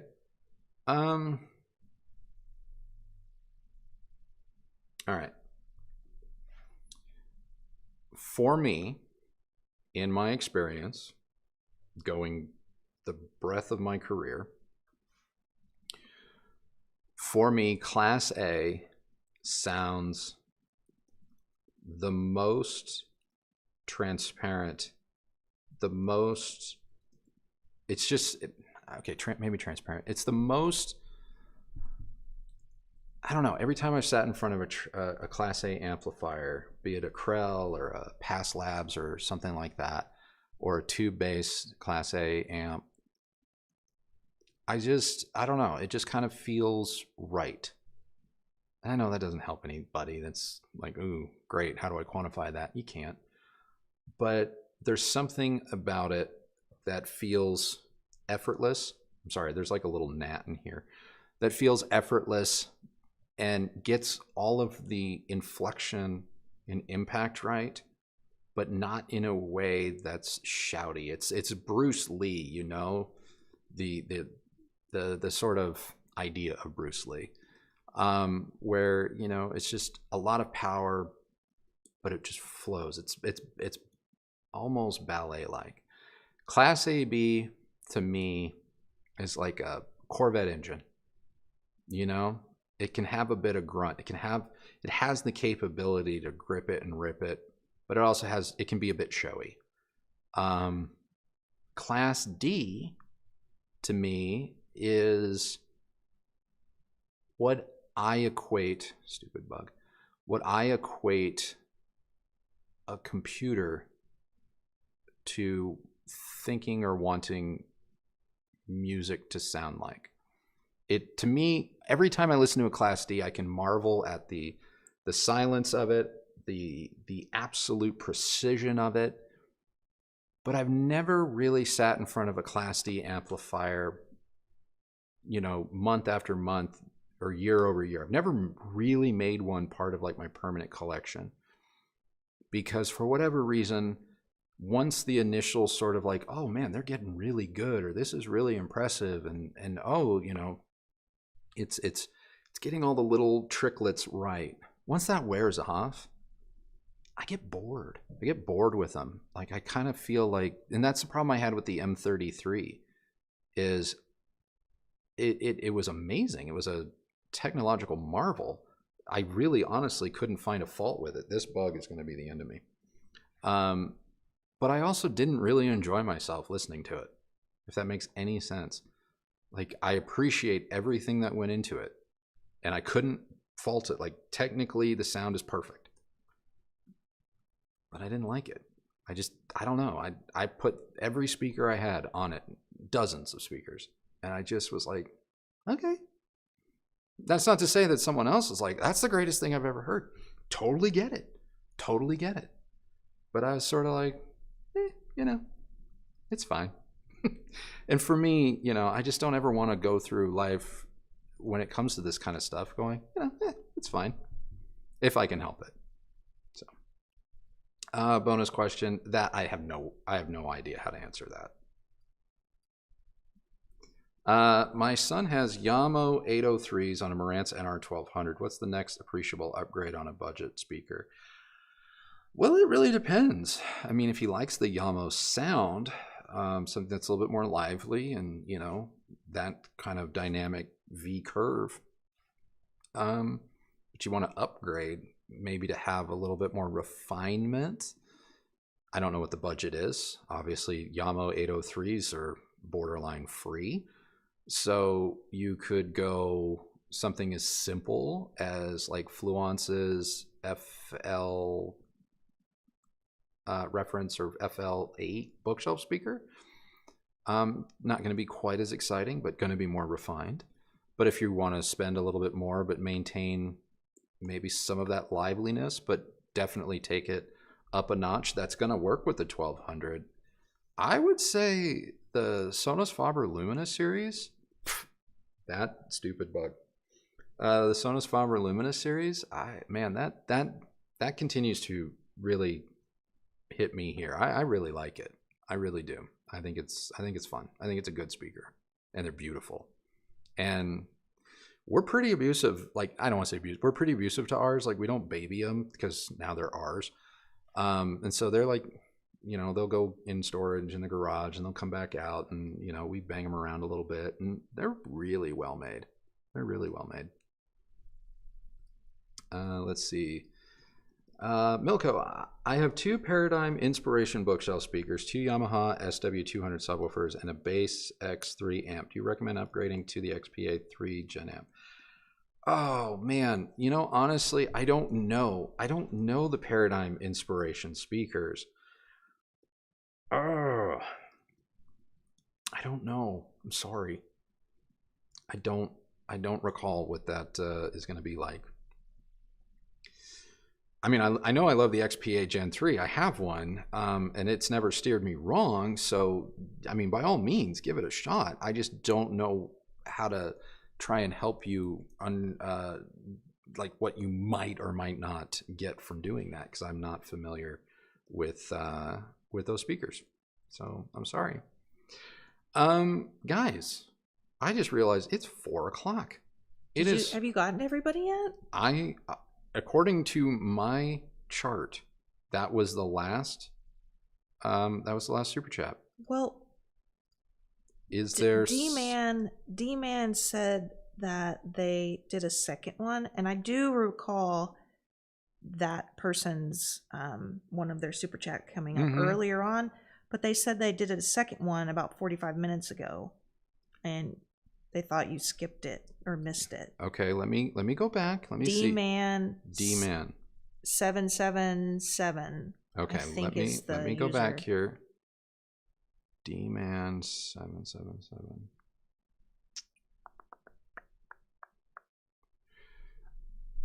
D-Man 777. I bought. Oh, you know what, D-Man, I did miss you, and I apologize for that. I did not come back and grab that after my Nakamichi Dragon meltdown. Okay, gonna do right. I bought the Soper #1 bookshelves. Took about 100 hours before they sounded good. Do you personally do speaker break-in time? Also, is it possible to damage speakers without break-in time? Okay. Do I break speakers in? I play them. Do I do what some people in like the olden days tell you, like, oh, I put them in a spare bedroom and I play FM static through them for 17 weeks before ever sitting down? No, I don't. A lot of the times the speakers that we get in for review, if we're definitely not the first person to crack open the box, they have however many hours on them. They are road worn. Do I critically evaluate a speaker like the day I get it? Not really. I mean, I'd make my initial notes. I have initial impressions, and I always am conscious of like how I felt, and then I kind of see if over time something grows on me. But aside from that, there have been a lot of studies, and one escapes me, but it was from like 2 years ago, where someone like bought, I don't know, they bought like 25 of the exact same drivers, and they went the full 9 scientifically, and they like froze some of them, kept some of them warm, and after about like 5 minutes, there was no statistical difference in the output or flexibility or whatever of the driver.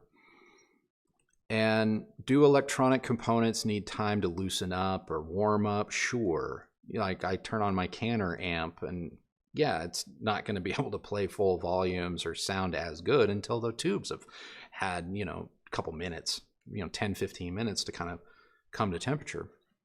So there's always little things like that.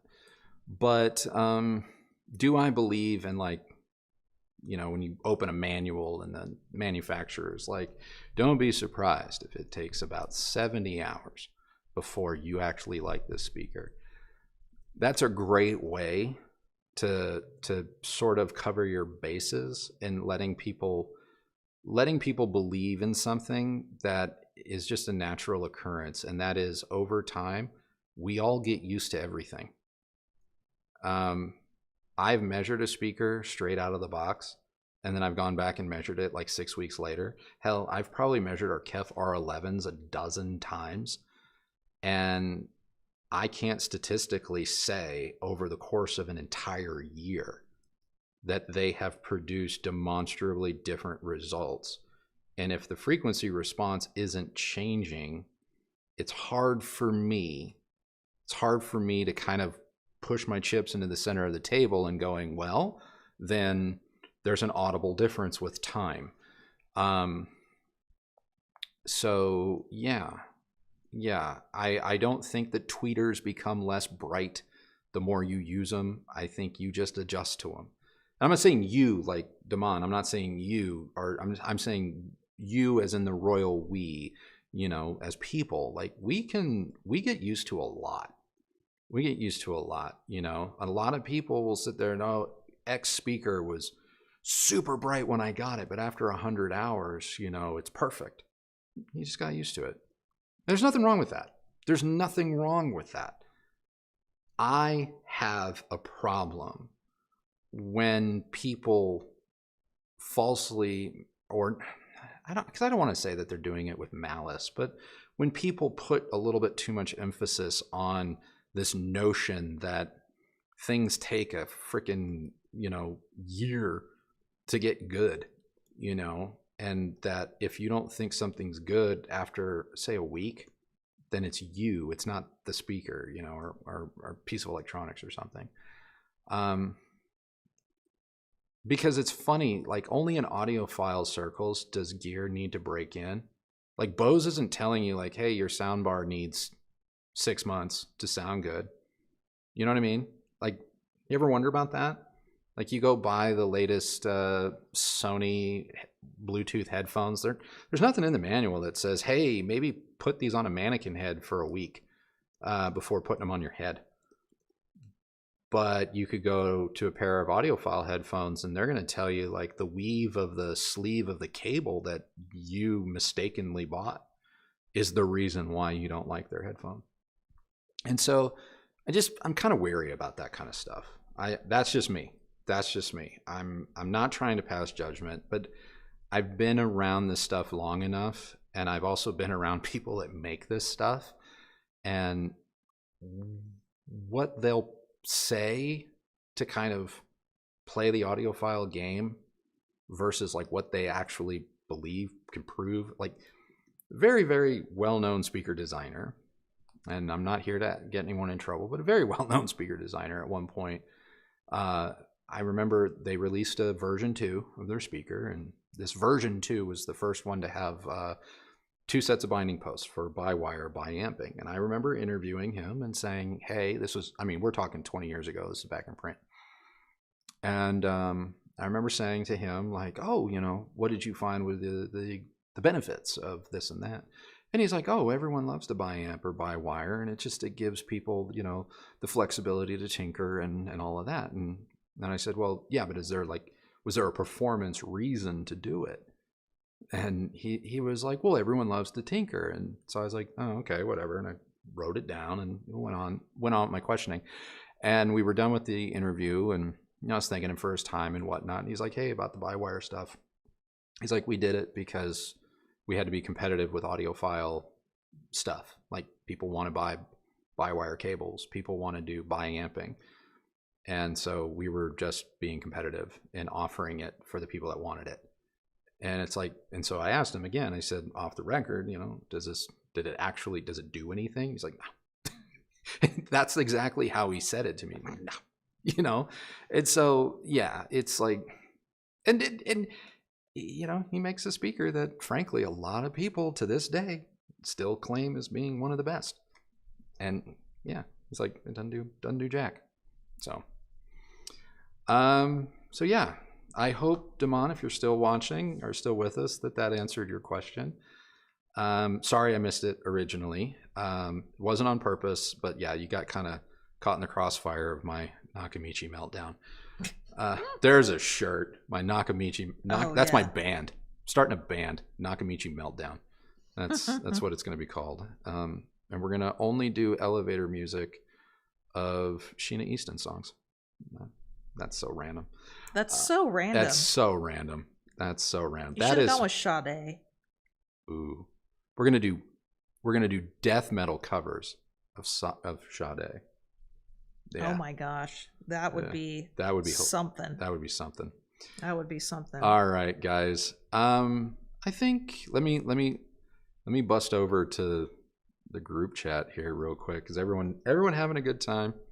Everybody's having a great time. Everyone's having a good time. This was a fun stream. Matthew McGowan is over there stirring mushroom risotto up in Canada. Oh, now I want Canada. Mushroom risotto. Now you're gonna make me cook tonight, because now I want to go make carbonara and like make my own noodles and stuff. And there's been at least a few people that have said that this live stream has made their day, if not entire week, better. I mean, we are out here doing the Lord's work. We are. So yeah, I had fun on this one. I mean, I had fun on all of them, but this one was fun. This one was real fun. I don't know if I'm coming off of like good vibes, y'all. The Instagram family, you guys gave me a great AMA yesterday. I had a lot of fun with that. So I don't know if I'm just I'm still in that good mood, you know, that vibe, that groove, but I don't know. I like it. So anyway, I think that's going to do it for us today. 2 hours and 15 minutes by my count. So yeah, did you get it? Did you get that little thing? I don't know. Oh, I tried. Yeah. So, that's so nice. I'm going to probably mispronounce your name. Temujin? Scott? Is that right? Anyway. Says I really appreciate that. The best reviewer, not snobbish, and very detailed. I really appreciate that. Sweet. I do. So yeah, we have a review on Sunday. We have a video on Sunday. We always got you on Sunday. I'm really happy with it. It's a little bit different, so please do tune in. And then we've got one more video for you the following Sunday, and then I might make some changes to this. Might make some changes to the schedule. Will still be a Sunday video. I'm not committing to the current order of things right now. So yeah, I'm excited. Sunday's going to be fun. The following Sunday is also going to be fun. Bear with me. Try and keep an open mind. But yeah, that's it. That's what we have today. So I think we're going to end it here. So remember, the only person who has to like the sound of your system is you. So happy listening, everybody. Thank you so much for tuning in. If you missed Sunday's video, because some of you were asking like about enjoyable speakers and stuff. If you missed Sunday because of weather or it was a holiday weekend or whatever, when this is over, go check out our review of KLH's Kendall 2F tower speakers. Really, really good stuff. Really, really good stuff. And I don't fault anyone if you missed that one. It was a holiday weekend and the weather's been terrible, but do go check it out, especially if you've been on the hunt for, one of these enjoyable speakers. Oh, Dana B just dropped another. All right, Dana, coming in. Okay, this is the last one. This is it. Hi, Andrew. Have you had any time with Apple's spatial audio? I've had very mixed results on a variety of gear. I have had some time, and I am somewhat in the same boat as you. There's some things about it that I absolutely love, and I have found to be incredibly impactful and useful and enjoyable. But then there's a lot of it that I'm like, how do I get back to the stereo mix? Or did they get rid of the stereo mix? So that, so yeah, I mean, I think with all things, it just, with time, everybody's going to get better. The technology is going to get better. So just, just bear with it. But yeah, I'm the same way. I'm kind of half and half. So, all right, guys, that's it for us. Only person that's likes on your system is you. And, yeah, if you like this type of stuff, you like me kind of to get away from HiFi every once in a while, I do encourage you, if you are on Instagram, follow me, Recovering Audiophile there. I break with tradition quite a bit over there. So yeah, that's it. That's it, guys. Everybody, thank you so much for joining us. Yes. For everyone that is across the pond. Yeah. I know it's late, so we really appreciate you. Yeah. And just everyone else in general for taking the time to spend these last couple of hours with us. I know there's a bunch of you that have been here since the start of the show.